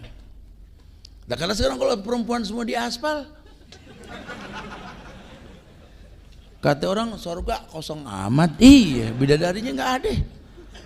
Udah nggak ada sorga lagi di negeri kita, betul? Ayo anak laki jangan nyari kerja, ciptakan pekerjaan. Jadi orang yang punya harga diri, biarin kecil kepala teri daripada gede ekor kakap. Punya harga diri kita. Jangan bergelantungan di pundak-pundak mayit. Ini orang-orang kafir cuma ngelola kita dengan cara yang haram, kenapa kita kasih? Ayo ciptakan pekerjaan. Jangan mencari pekerjaan, ciptakan. Sudah saatnya. Biarkan wanita-wanita kita ini berdiam di rumah, menjadi bidadari, menjadi madrasah buat anak-anaknya. Bukan malah tawaf di mall gitu loh. Bagus dia nggak angkat tangan di satpam, Bismillah Allahu Akbar, Subhanallah. Lantai 1, lantai 2, lantai 3. Ayo kita minta sama Pak Gubernur, ini nggak ada lagi perempuan-perempuan dipajang ini, di pinggir-pinggir jalan dibuka auratnya. Ya Allah, Islam cinta sama perempuan, suruh tutup auratnya. Ayo ajak, insya Allah Pak Gubernur mau mendengar. Lawang baik kok. Hal-hal yang membuat rusak anak bangsa jangan diiklankan sudah. Tapi ajakan-ajakan kebaikannya. Kalau bisa, wallah, Anda legenda Pak Gubernur. Mungkin Anda nggak bisa ngerubah Jakarta, tapi Jakarta akan berkata pernah anak Anda di sini. Masya Allah. Ayo tegakkan, jangan takut. Mumpung ada kesempatan cuma 5 tahun loh. Kedepannya kita nggak paham apa yang terjadi, betul? Ayo. Anak bangsa dukung, doakan. Doa anak bangsa akan mendapatkan kebaikan diberikan kepada oleh Allah. Masya Allah. Ya, jadi betul-betul Allah jamin. Allah katakan wa may yatawakkal 'ala Allah fahuwa hasbuh. Allah jamin. Jangan suuzon sama Allah. Jadi nanti kalau sampai mungkin kita sudah berusaha cuma nggak ada perubahan, jangan salahkan Allah. Karena Allah pengen kamu itu bukan sukses, bukan gagal, sabar atau syukur. Ada kalanya doamu didengar, ada kala doamu dialokasikan dengan yang lain oleh Allah. Ada saatnya doamu dipending karena belum saatnya diberikan. Karena kalau orang yang tahu meminta adalah sebuah kebutuhan, dia akan setting manfaat yang dia minta. Ya Allah, habli minas salihin. Ya Allah, berikanlah aku anak-anak yang saleh. Karena dia tahu kekurangan masa lalu yang dia miliki. Masa lalu hamba yang kelam, yang gelap, ya Allah, membuat hamba tak pandai menghafal Quran, membuat hamba tak pandai beribadah dengan benar, ya Allah. Sementara kalau hamba wafat nanti, bukankah doa anak yang soleh yang masuk ke lubang kubur hamba, ya Allah? Diminta. Orang yang seperti ini Allah kasih anak yang soleh. Bukan cuma minta, Rabbi habli minas solihin, ya Allah, berikanlah aku anak yang soleh, yang penghafal Quran, ya Allah, biar teman tahu siapa saya. Gak begitu gitu ya.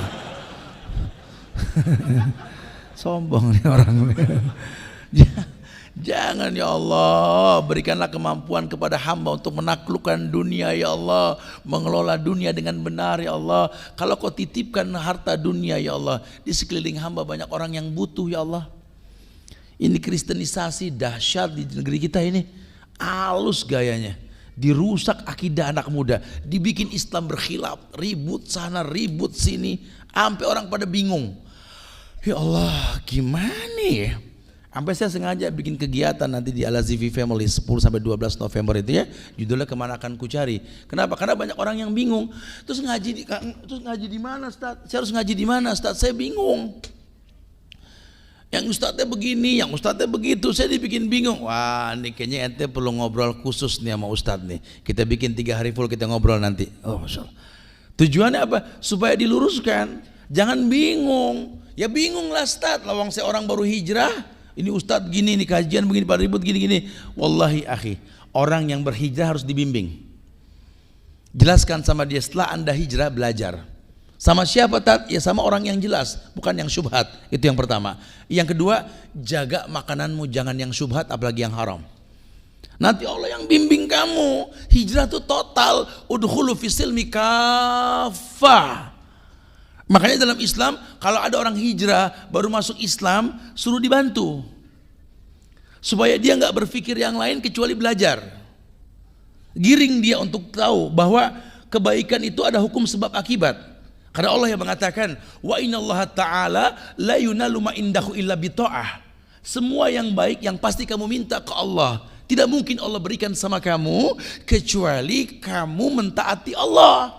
Bagaimana bisa taat sama Allah? Kenali Allah, pahami rububiyahnya, pahami asma wa sifat, pahami uluhiyahnya, tegakkan la ilaha illallah.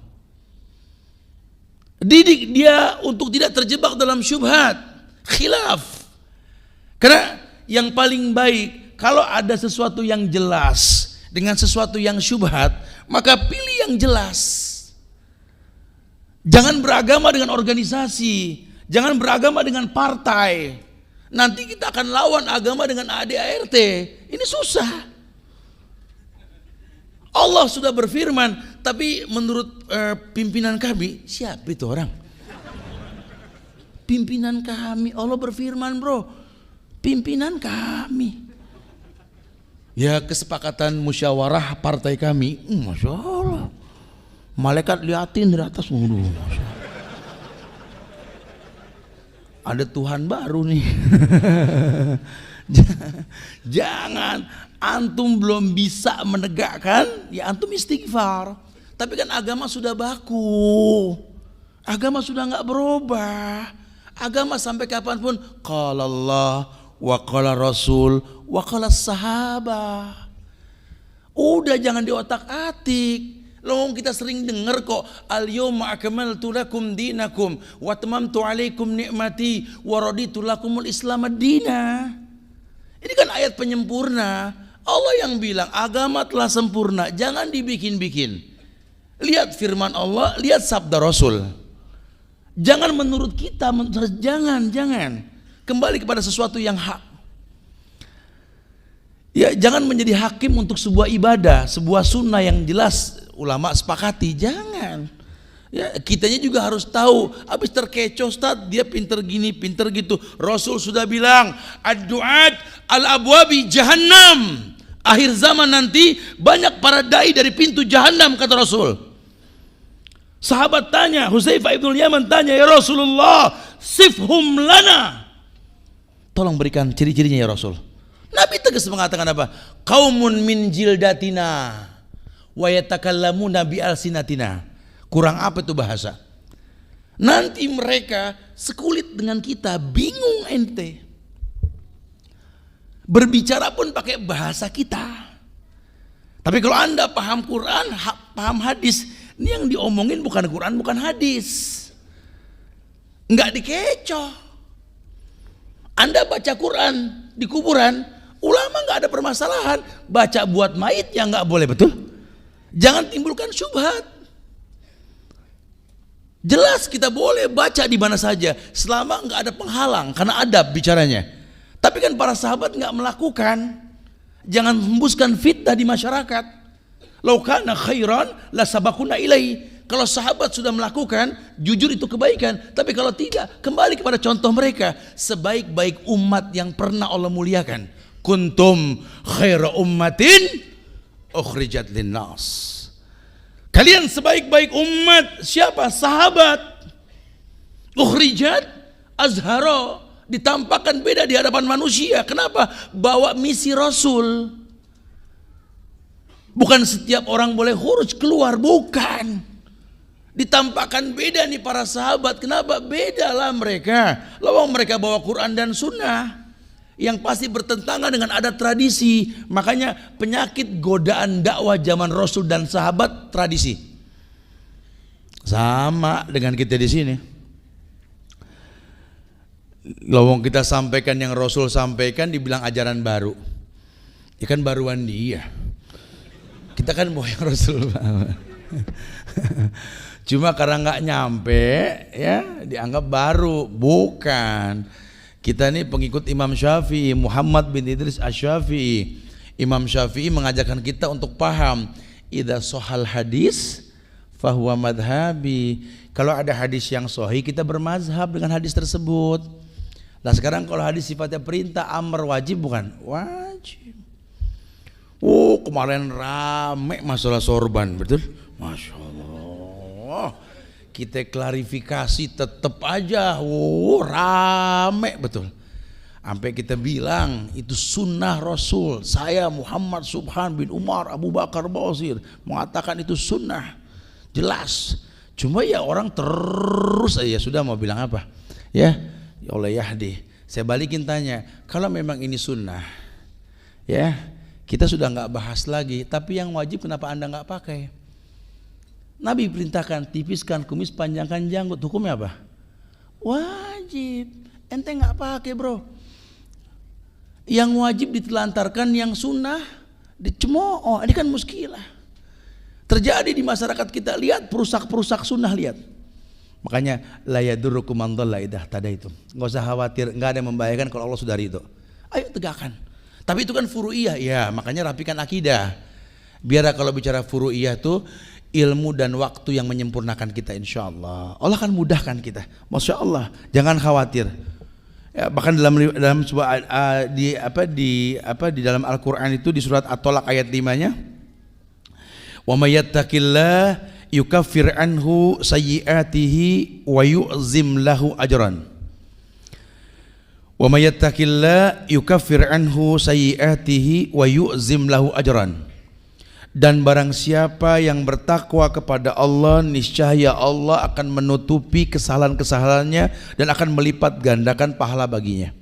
Lihat, orang yang berhusnuzon kepada takdir yang telah Allah takdirkan, Allah bikin dia jadi orang yang bertakwa karena husnuzon dalam ibadah. Dia bersabar, dia sholat, dia bersabar, dia buat kebaikan, dia isti'anah, dia minta sama Allah. Allah perintahkan wasta'inu bis sabri was shalah. Suruh minta tolong dengan sabar dan sholat. Sehingga sholat bikin dia bertakwa, umroh haji bikin dia baik, sedekah bikin dia mulia. Allah katakan wa may yattaqillah yukaffir anhu sayyi'ati wa yu'zim lahu ajran. Yukaffir anhu, Allah akan tutupi sayyi'atihi, semua kesalahan-kesalahannya, wa yu'zim lahu ajran, Allah akan perbesar balasannya. Lihat, tidak ada keburukan sama sekali. Kita berhusnuzan dengan takdir baik, dan semua takdir itu baik. Kalau kita berhusnuzan, ya, ada takdir yang buruk, ada takdir yang baik. Tapi secara umum yang namanya takdir itu baik. Karena Allah nggak mungkin berbuat zalim pada takdir tersebut. Tapi kita bisa menjadi penyebab datangnya takdir yang buruk. Ya banjir bandang buruk dong, betul? Takdir yang buruk. Iya, kenapa? Karena kita yang buang sampah sembarangan tadi. Apa kata Rasul? Beliau mengatakan bahwa Allah akan selalu liputi dengan ujian yang tak kunjung selesai, bala azab pada sebuah negeri. Kenapa? Ya karena kita banyak berbuat maksiat. Sallallahu alaikum zullan la yanji'u hatta tarji'u ila dinikum. Itu buruk, itu takdir buruk. Ya, kita kering kerontang, nggak bisa nanem, hujan berlebihan, badai, banjir bandang, itu semua buruk semuanya. Cuma Allah itu nggak mungkin datangkan keburukan kecuali ada penyebabnya. Ternyata penyebabnya jelas kan? Kita sering makan riba, kita mengikuti pemimpin yang nggak jelas mau kemana membawa kita. Kita orang yang betul-betul ridho dengan perekonomian sampai nggak tertarik dengan keagamaan. Kita tinggalkan jihad, ya sudah. 4 penyebab mendatangkan keburukan. Nah, jangan salahkan Allah kalau keburukan kita rasa. Karena secara umum juga kalau Allah turunkan ujian bala, Allah, Nabi yang mengatakan, innallaha idza ahabba qauman ibtalahum. Pasti Allah turunkan ujian. Kalau dibiarkan saja, ini Allah pengen yang buruk buat dia. Nah, kita bersyukur negeri kita ini diuji sama Allah dengan ujian yang banyak. Tapi lihat, kita nggak seperti Mesir, kita nggak seperti Palestina, kita nggak seperti Suriah, kita nggak seperti Rohingya, Muslim Rohingya. Ya bukan nggak nutup kemungkinan kita bakal mirip dengan mereka kalau kita nggak buru-buru bangkit, gitu loh.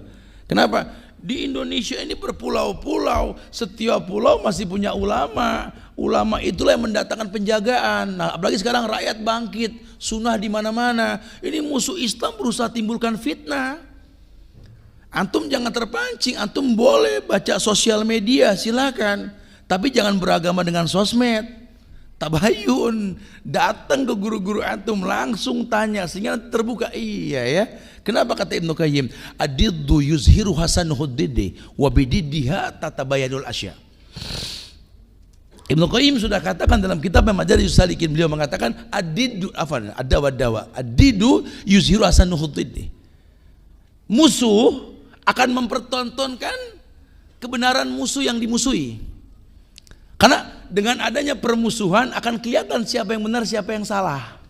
Enggak usah khawatir.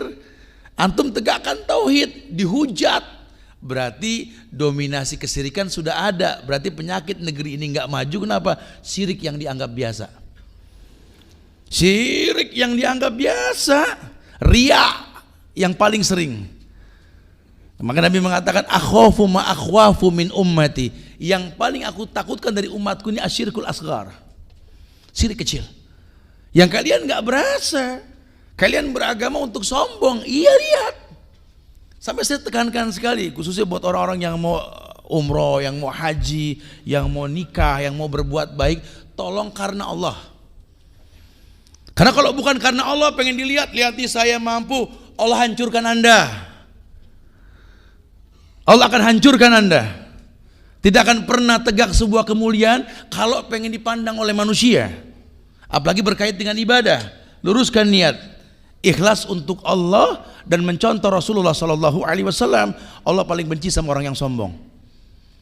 Jangan pernah merasa lebih di hadapan manusia. Mungkin sudah lama kita banyak melakukan kesombongan di hadapan Allah.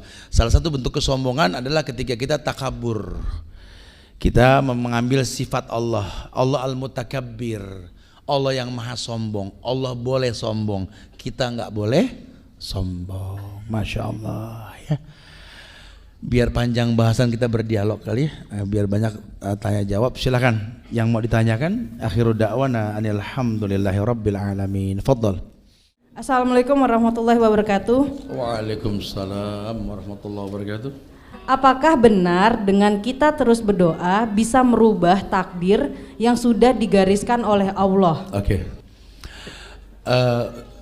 Rasulullah Shallallahu Alaihi Wasallam bersabda bahwa la yaruddul qada illa du'a. Tidak ada yang bisa merubah takdir kecuali doa. Dan ini sabda yang azim, sabda yang betul-betul manfaat buat umat. Memang ada beberapa takdir yang kita nggak bisa rubah. Ya salah satunya ketetapan kita menjadi laki atau perempuan. Kita nggak bisa meminta sama Allah ya berubah diri jadi perempuan kalau kita laki-laki, atau sebaliknya nggak bisa. Kita meminta sama Allah untuk ditakdirkan menjadi ibunda para anbiya, para nabi dan rasul. Ya nggak mungkin ya. Kita minta sama Allah sesuatu yang mungkin gitu lah. Nah sesuatu yang mungkin inilah yang boleh kita minta. Jadi memang betul kalau kita tercipta dalam keadaan bodoh sambil belajar, kita meminta sama Allah dijadikan orang yang pandai, bisa berubah. Sekarang negeri kita banyak ujian yang tak kunjung usai. Yuk berbenah diri anak bangsa. Udah saatnya kita bergandeng tangan. Yuk kita memajukan negeri ini, bukan saling menghujat, saling mencaci. bantu pemerintah dalam hal-hal yang tidak bermaksiat kepada Allah sambil berdoa bisa, insya Allah. Lawang bambu runcing bisa mengusir Belanda yang senjatanya canggih kok. Kenapa sekarang kita mampu beli senjata canggih kok kita terpuruk melawan orang yang cuma bawa bambu runcing, kita nggak sanggup. Bisa, Nabi yang mengatakan seperti itu. Jadi tinggal siapa yang berdoa dan bagaimana dia berdoa. Karena yang namanya doa itu ibadah. Ad-du'a wal ibadah. Doa itu ibadah. Nah, kalau sudah bicara ibadah, pasti Allah perintahkan, pasti Nabi contohkan. Apa perintah Allah? Ud'uni astajib lakum. Ni-nya itu mufrad. Berdoalah kepada aku saja, berarti tidak ada kesyirikan.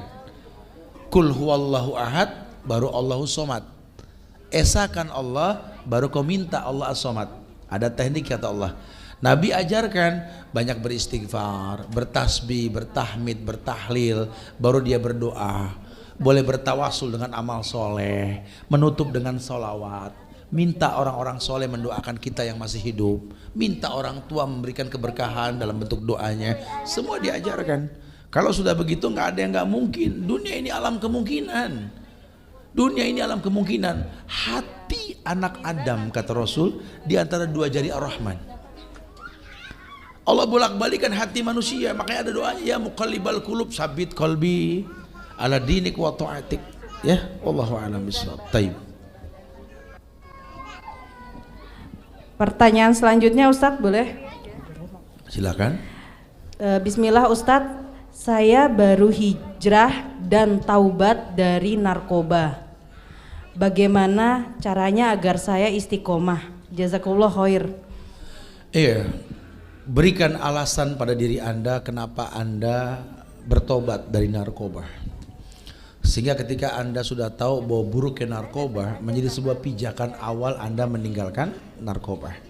Sisanya cari penyebab terjadinya Anda masuk dalam lingkungan narkoba. Karena ulama sering mengatakan berawal narkoba itu karena kita menerima pemberian orang lain.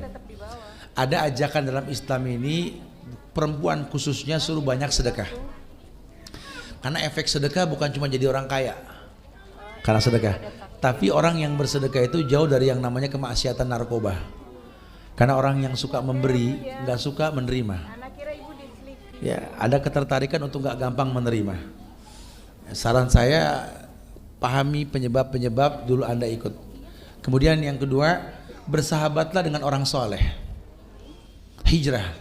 Kalau narkoba ini harus hijrah total. Jangan berteman sama orang-orang yang pernah narkoba bareng. Tinggalkan semua. Punya lingkungan yang baru. Karena masih ada apa kalau orang Sunda bilang agak sakau ya. Kalau ngeliat orang mabuk tuh pengen gitu ya. Kayak orang rokok.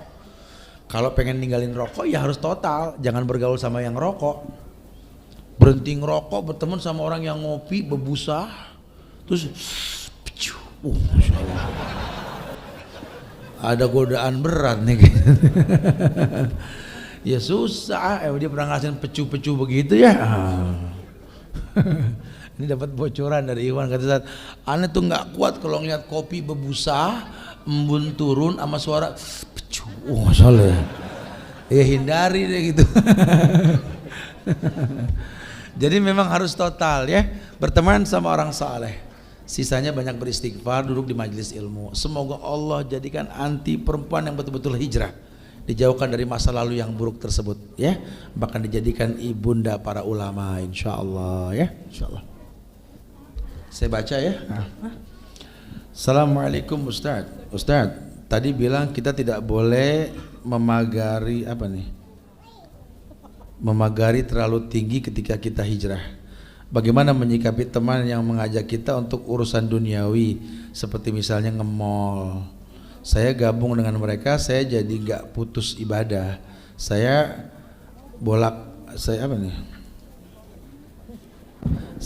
takjub apa yang sebaiknya saya lakukan? Iya, nge-mall apa sih? Nge-mall.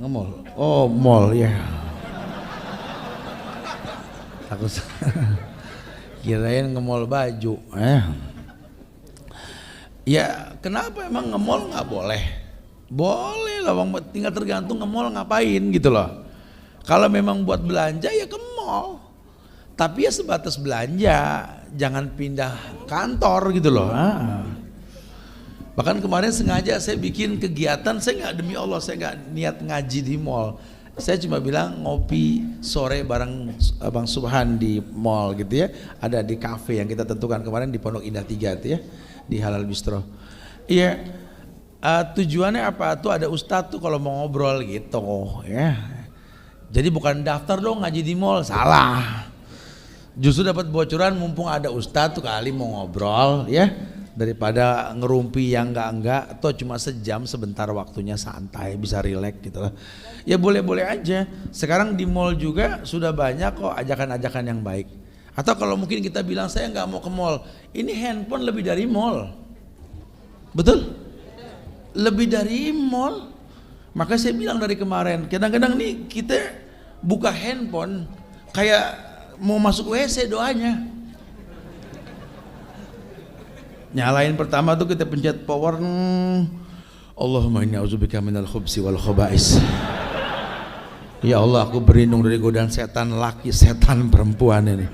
Karena ini handphone, astagfirullahaladzim, apa yang nggak ada, antum nggak perlu tawaf di mall, cukup nyalain handphone.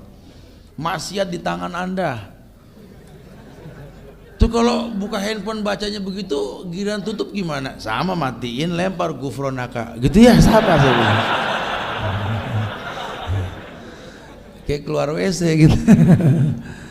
Ya, jadi kita nggak bisa menghindar. Kalau memang kita butuh ya kenapa enggak. Mudah-mudahan dengan jual beli yang betul, kita betul. Kan ada doa masuk pasar, keluar pasar, boleh nggak apa-apa. Tapi temen itu memang ngajaknya untuk kepentingan. Nah kalau tadi diajak mungkin suruh nongkrong yang nggak penting, nantilah kita bahas deh. Ada tanda-tanda orang yang diberikan kemuliaan oleh Allah. Salah satunya bakhil dengan waktu. Waktu yang dimaksud dibuang-buang. Jadi kalau temennya ngajak ngebuang waktu, dia tanya, kumpul di mall mau ngapain? Ya nongkrong aja, nongkrong doang. Enakan di sini bro, ya rumah sendiri mau gaya apa juga boleh gitu kan? Ya enggak, kita pengen ya ngobrol-ngobrol santai tentang agama ya, enggak lama. Nah mungkin kita lihat efek itunya. Tapi kalau memang enggak ada manfaatnya ngapain? Nongkrong dalam Islam boleh, tapi hak kotorik hak kohu kata Rasul. Perhatikan hak orang jalan. Jangan gara-gara nongkrong orang keganggu, pemandangan jadi enggak baik, jangan. Ya kita nongkrong di sebuah tempat, kita enggak bisa menghindar. Kalau yang namanya nongkrong tuh hobi anak muda. Cuma tongkrongannya buat apa? Kalau cuma ngobrol yang nggak penting, kan waktu pinjaman dipakai buat yang nggak penting, dosa, mubazir. Akhirnya kita keras hati untuk sebuah hal yang tidak bermanfaat, kita jadi keras hati nantinya. Wallahu a'lam. Ya, yang saya maksud itu meninggikan pagar di sini, membatasi diri, ya.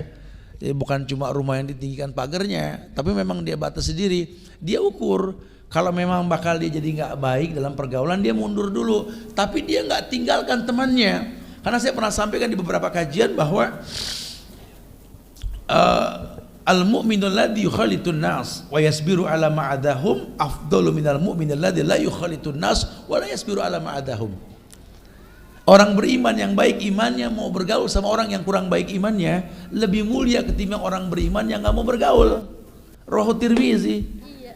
Bukan berarti antum tetap bergaul, kalau bakal beresiko, babnya jelas darul mafasid muqaddam ala jalbil masoleh. Mencegah yang buruk terjadi lebih dikedepankan ketimbang melakukan kewajibannya. Kalau Anda hijrah masih bergaul sama yang nggak baik, bakal rusak, jangan. Perdalam agama, kuatkan iman dan akidah Anda, kemudian datangi mereka, dakwahkan. Karena yang namanya teman tuh asik dalam berdakwah. Kita kalau berteman dakwah tuh enak, bebas ngomong. Antum juga nanyanya juga asik. Jadi hidup suasana. Makanya itu yang Nabi ajarkan kepada para dai. Kata Rasul, walakin sahibukum hadza khalilullah. Tetapi sahabat kalian ini, Rasul menjadikan dirinya sahabat orang-orang yang didakwahi. Jadikan dia sahabat. Enggak usah robah suara kalau ngomong agama, biasa aja, bro. Kalau ngomong lo gimana ngomong. Allah berfirman ya lo enggak demen. Jangan gara-gara di mimbar berubah suara, jangan. Al-Azifi bro, apa adanya gitu ya, jangan sampai dibuat-buat. Hidup ini kan apa adanya, maka saya sering bilang Al-Azifi bro, hidup ini apa adanya, jangan direkayasa. Anda sudah begini-begini, sudah ini fenomena indah sudah. Masya Allah, jangan dipaksakan. Anda orang Indonesia pakai batik, pakai sarung, pakai songkok, wallah zen, keren. Jangan paksakan pakai gaya yang lain, takutnya nggak nyambung. Ya, bukan nggak boleh, boleh. Cuma Anda ukur yang Anda nyaman tuh apa. Makanya saya respect di majlis-majlis para masyayikh di Madinah, itu ulama nggak ngomel. Yang habis pada main futsal, basket, pulang kerja, mau ke masjid, kumpul semua. Yang penting nyaman, kan belajar itu kan enjoy. Yang enjoy buat antum apa? Jangan paksakan. Yang tadinya santai pakai celana, mau pakai jeans, mau pakai kedora, itu giliran ngaji berubah. Sampai susah jalan, dikit-dikit, mau kemana? Mau ngaji. Duduk sampai susah, kapan nulisnya kita kalau begitu ya? Dibikin asik. Karena agama tuh asik dan kita punya Allah yang maha asik. Allah. Ya, karena Allah mengatakan fattaqullaha mastata'tum, tuh asik sekali. Bertakwalah semampunya kata Allah. Ya, jangan dibikin-bikin. Assalamualaikum. Apakah ikhtiar salah satu apa nih? Ente ngasih yang tulisannya rusak semua ya.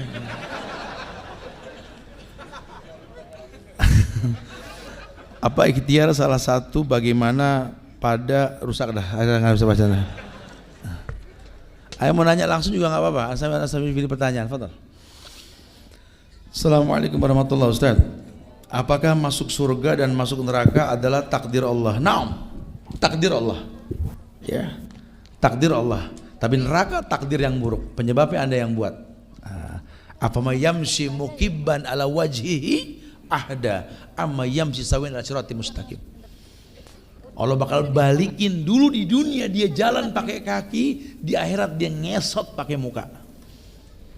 Kenapa? Di dunia dia putar balikan hukum. Sunnah dibilang goblok. Oh. Kalau dia nggak tobat, dengerin ya, ente nggak tobat. Allah bakal bikin ente ngesot pakai muka di akhirat. Sunnah ya kita bela dong sunnah, siapapun dia. Paling berapa lama lagi nih orang nggak tobat ya, masya Allah. Kalau iya, apakah Allah tidak kasihan dengan hambanya? Yaelah, Allah kasihan. Makanya sampai terakhir nanti Allah letakkan kakinya di neraka. Yang masih ada iman sebesar biji sawi pun Allah masukkan ke sorga. Saking maha rahman rahim ya Allah. Bahkan Allah luaskan itu surga untuk menambah jumlah orang masuk surga. Masya Allah.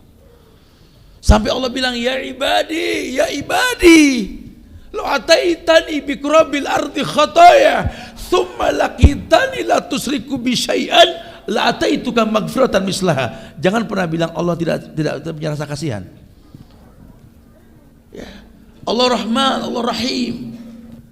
Wahai hambaku, kalau kau datang nanti di akhirat menemuiku, kau geret dosamu sebesar langit dan bumi, memohon ampun kau tak berbuat syirik, ku datangkan ampunan sebanyak dosa yang kau lakukan. Allahu Akbar. Bahkan dia berfirman pada Nabi Musa, ya Musa, ya, lau anna samawati sab' wa amiruhunna ghairi wal adina sab' fi kaffah wa la ilaha illallah fi kaffah malat bihina la ilaha illallah. Tolong kalimat la ilaha illallah jangan kau remehkan Musa. Hambaku berkata la ilaha illallah diletakkan pada sebuah daun timbangan, 7 lapis langit dan isinya, bumi dan 7 lapisnya diletakkan pada daun timbangan yang lain, malat bihina la ilaha illallah. Asal dia berkata la ilaha illallah lebih berat ketimbang itu semua. Allahu Akbar. Makanya salah kalau orang masuk neraka Allah nggak kesian, salah dianya. Sampai Allah mengatakan, ya ayyuhal insan ma gharraka bi rabbikal karim alladzi khalaqaka fasawwaka fa'adalak fi ayyi suratin ma syaa rakkabak. Manusia, ma gharraka bi rabbikal karim, ma gharraka bi rabbikal karim. Apa yang membuat kamu enggan beribadah sama Allah? Alladzi khalaqaka fasawwaka fa'adalak. Yang menciptakan kamu, menyempurnakan kamu, memuliakan kamu. Masya Allah, kitanya kurang bermuhasabah diri sama Allah. Punya orang tua kita nggak hormat, punya negeri yang aman, tentram, ngaji kapan saja, busana muslim muslimah nggak dilarang, bawa Quran nggak diomelin, tinggal pilih di masjid banyak. Ya Allah, muliakan negeri kami ya Allah. Berikan pemimpin-pemimpin yang soleh buat negeri ini ya Allah. Ini negara lain susah nemuin pagi-pagi anak muda kumpul sampai ribuan kayak gini, susah. Sahabat-sahabat kita di Suriah itu semua meminta dikirimkan Quran. Saudara kita di Rohingya terzolimi, disakiti, dibunuh, kita enggak di sini. Makanya berhusnuzon pada negeri kita. Ya kalau sudah bicara pemimpin nanti babnya beda. Pemimpin tergantung rakyat. Kalau rakyatnya pintar yang diangkat orang pintar. Tapi ingat, siapapun yang terangkat manusia, tidak ada yang sempurna. Doakan, bantu, dukung. Allah muliakan kita insya Allah. Assalamualaikum warahmatullahi wabarakatuh. Ustadz, saya mau bertanya. Saya kan disuruh mengikuti karnaval ya, hiburan-hiburan kayak band-band kayak seperti itu di perusahaan saya. Saya bilangnya untuk tidak diri. Coba sekali lagi agak. Saya bilangnya mau kuliah untuk presentasi, padahal saya mau mengikuti kajian Ustadz gitu. Apakah saya berdosa? Terus apakah saya harus meminta maaf kepada manajer saya gitu, seperti itu? Wallahu a'lam bishawab akhi ya. Kalau memang antum punya akad pada sebuah pekerjaan, sebuah perusahaan, maka orang dilihat dari akadnya. Ya, sehingga ya bukan berarti menghalalkan yang diharamkan untuk mendapatkan sesuatu yang halal. Jadi jangan sampai kayak orang menyium hajar aswad bikin pecah kepala 4 orang gitu loh. Sikut sono nyium. Ya, Anda sudah nyium, sudah ibadah dengan cara yang salah. Nah, ini mungkin Anda punya akad bahwa pada hari ini ada komitmen tentang masalah pekerjaan. Tapi Anda pengen ngaji juga. Harusnya ada basa-basi aja dari kita. Ya, kalau nanti diizinkan, ya alhamdulillah. Kalau enggak, niat sudah sampai. Toh sekarang sudah direkam, bisa diminta dan dimasukkan ke YouTube, bukan susah kok ya. Mungkin kedepannya nanti dalam rapat boleh diajukan tuh. Boleh gak kami ini meminta sedikit waktu, dengan konsekuensi kami tambah di akhirnya karena ada ujian. Walhasil akad. Ya, saya nggak berani mengatakan benar karena kerja wajib, belajar juga wajib. Tapi kalau belajar wajib, merutinkannya sunnah. Allahu a'lam. Semoga Allah mudahkan antum untuk bisa bekerja dan belajar nanti insyaallah ya. Barakallahu fiik. Bismillah Ustadz. Ya. Fadhal.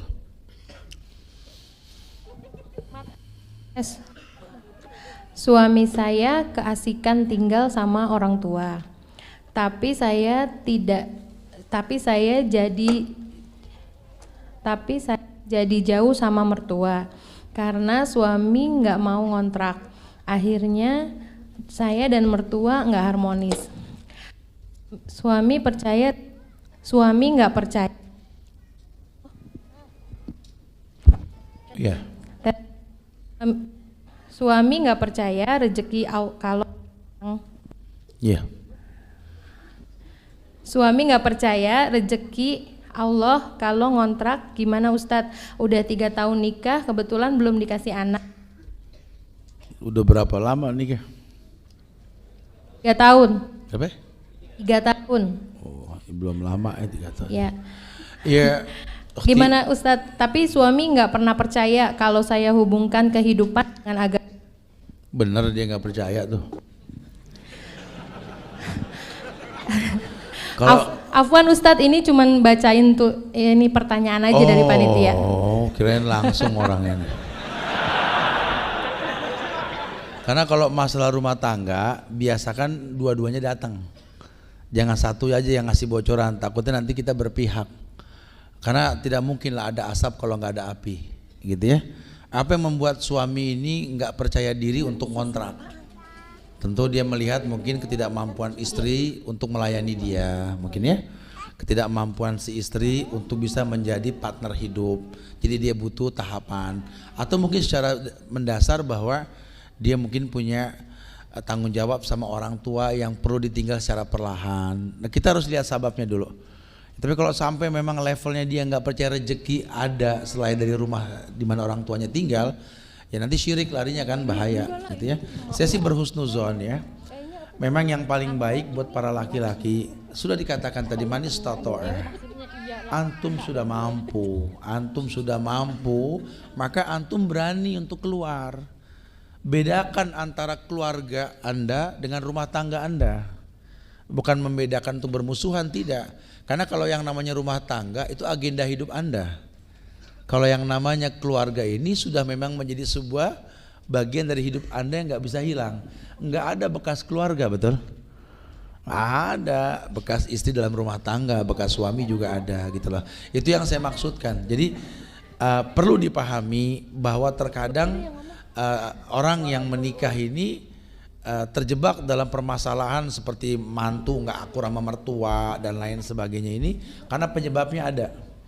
Karena biar bagaimana ibu Anda itu bukan ibu kandung istri Anda. Atau sebaliknya gitu ya. Jadi kadang-kadang kalau anak kandungnya tidak dirawat, tidak dicukupi oleh istrinya, maka si mertua kadang-kadang nggak senang gitu lah. Ya namanya rasa memiliki, apalagi kalau ibu kepada anak lakinya kan. Waduh, nah kita nih orang laki perlu pandai untuk menyikapi ini. Untuk menyatukan mereka ya nggak gampang loh, dari dua sisi yang berbeda, masing-masing semua mengatasnamakan cinta kan. Tapi kan aku cinta sama kamu, aku kan istri kamu. Ibunya bilang saya lebih mencintai dan saya lebih tahu dia. Nah buat orang tua juga, wallahi Islam menasihati, jangan jadi orang ketiga dalam hidup rumah tangga anaknya. Cukup doakan. Nah buat kita yang menikah, belajar keluar, ya belajar ngontrak, belajar membuka kehidupan yang baru. Karena rumah tangga ini kan telah didoakan dari awal nikah. Barakallahu lak wa baraka alaik wa jama'a bainakuma fi khair. Kalau sudah didoakan berkah, tinggal buka penyebab datangnya keberkahan gitu ya. Nah, keberkahan itu dengan apa? Salah satunya ridho orang tua. Mungkin zurghiban tasdad hubban. Anda sih boleh sering-sering ketemu orang tua, lawang orang tua, tapi kalau ketemu sama mertua zurghiban, temui jarang-jarang, timbulnya cinta. Ya, istri juga sama, temui istri ke mertua kita, orang tua kita, ya jarang-jarang, gak usah sering-sering. Karena kalau sering nanti kelihatan salah jadi susah. Kesian.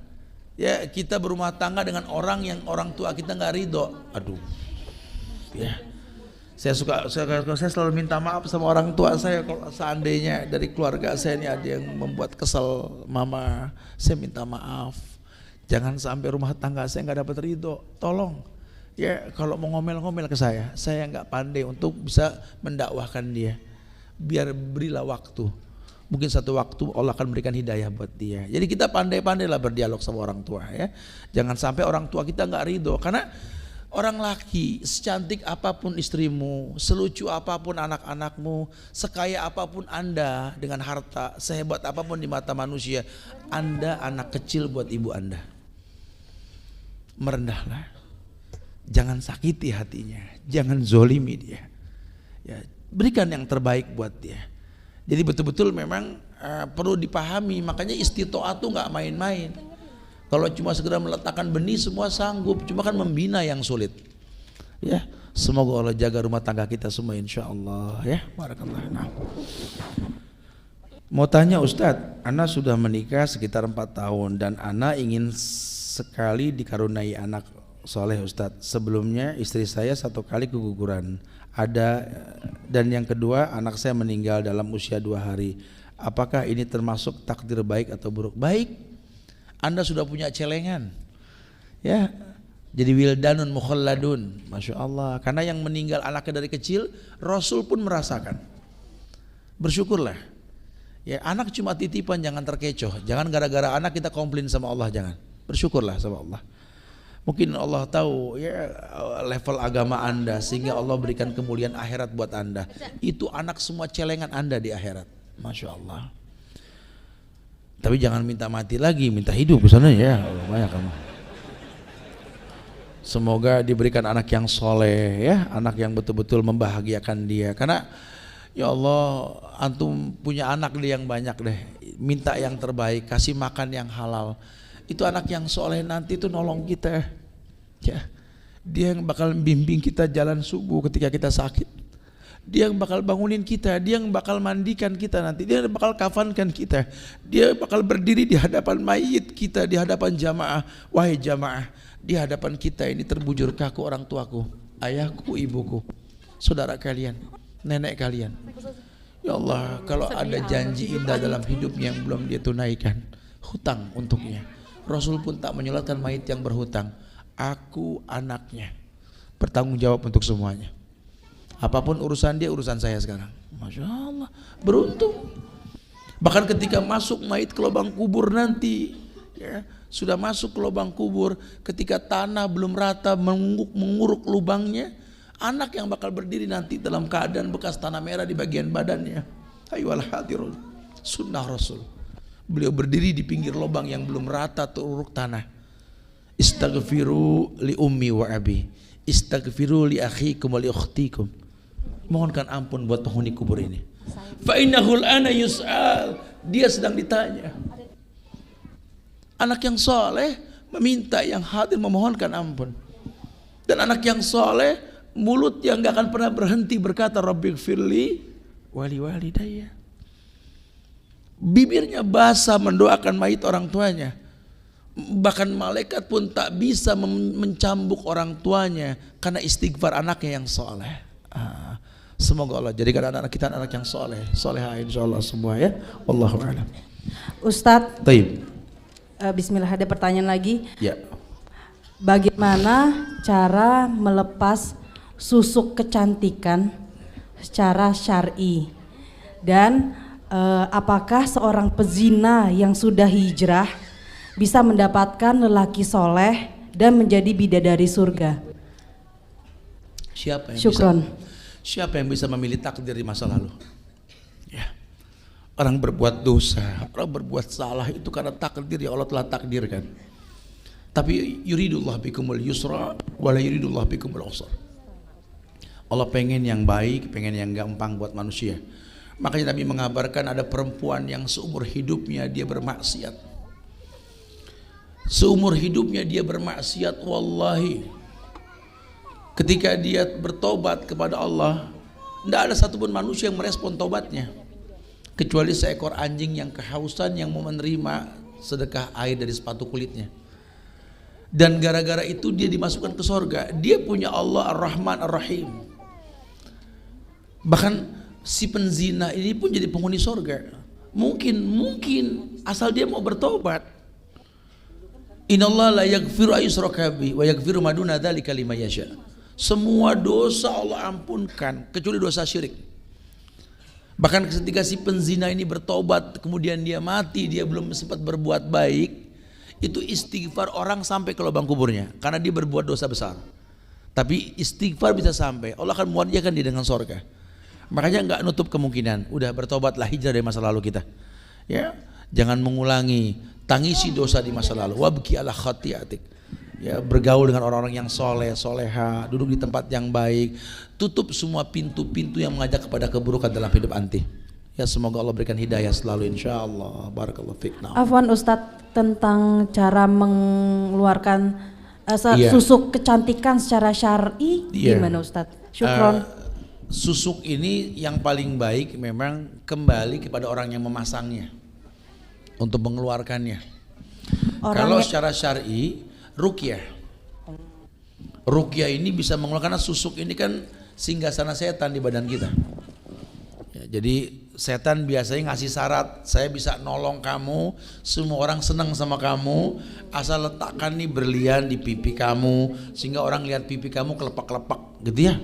Diletakkan di bibir, di bagian mata, di bagian pundak, pinggul, macam-macam gitu ya. Itu daya tarik yang dibikin oleh setan, sihir namanya itu.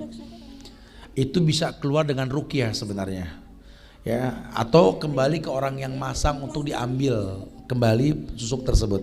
Tapi kalau dia memang mau dengan secara syar'i ruqyah, ruqyah itu bisa mengusir setan dari badan kita.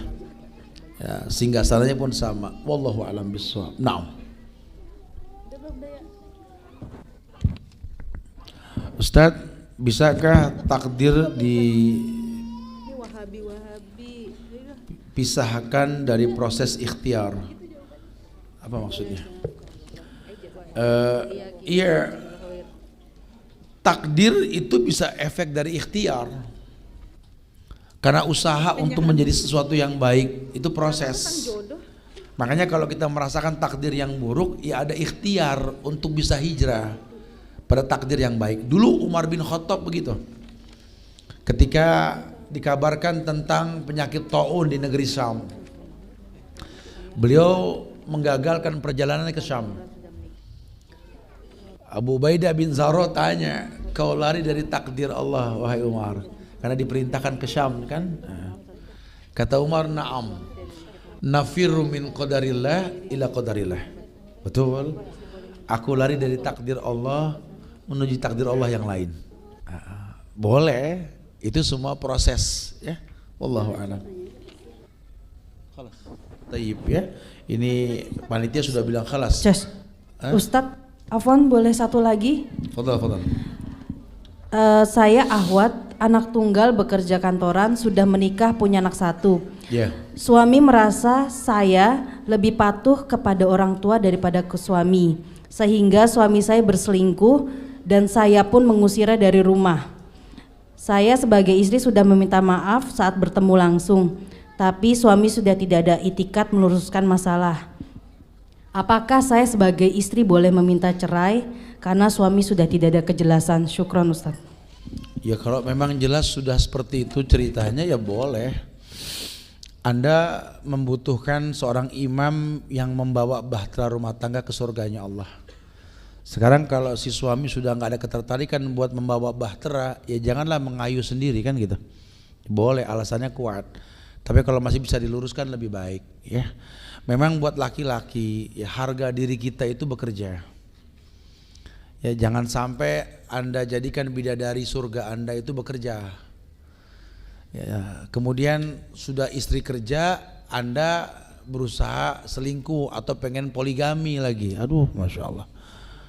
Kalau di negeri-negeri Islam itu memang betul-betul ditegakkan rumahku surgaku itu, yang namanya rumah tuh isinya bidadari. Bidadari dijamin, dicukupin, dibelikan rumah, diberikan nafkah. Lelaki yang belanja ke pasar, udah perempuan jadi madrasah sudah. Nah di kita ini agak susah. Ya kita menikah dengan orang yang sedang bekerja dan kitanya nggak bekerja, ya harga diri. Makanya wajar kalau istri itu kadang-kadang lost control ketika emosi, dia bisa mengatur suaminya. Kenapa? Karena dia merasa income-nya lebih besar. Makanya nikah dengan yang sekufu. Ya supaya ada dialog baik ke depan. Kalau Anda nggak pengen menikah sama orang yang kaya, bekerja, Andanya juga harus pekerja yang betul-betul semangat, workaholic ya, betul-betul pekerja yang keras supaya nyambung obrolannya. Khawatirnya seperti ini. Nah buat si akhwat ini, ya kalau memang udah begitu nggak ada kejelasan, ya udahlah laporkan ke panitra sebelum ke KUA, nanti ada nasihat dari mereka. Kalau didudukin memang sudah nggak ketemu, wallahi pisah merupakan solusi. Semoga Allah jaga rumah tangga anti insyaallah ya. Insyaallah mudah-mudahan manfaat yang disampaikan. Ini minta maaf nggak kebaca semua. Mudah-mudahan pembahasannya hampir mirip dengan yang ditanya ya. Minta maaf kalau ada kekurangan, kesempurnaan hanya milik Allah.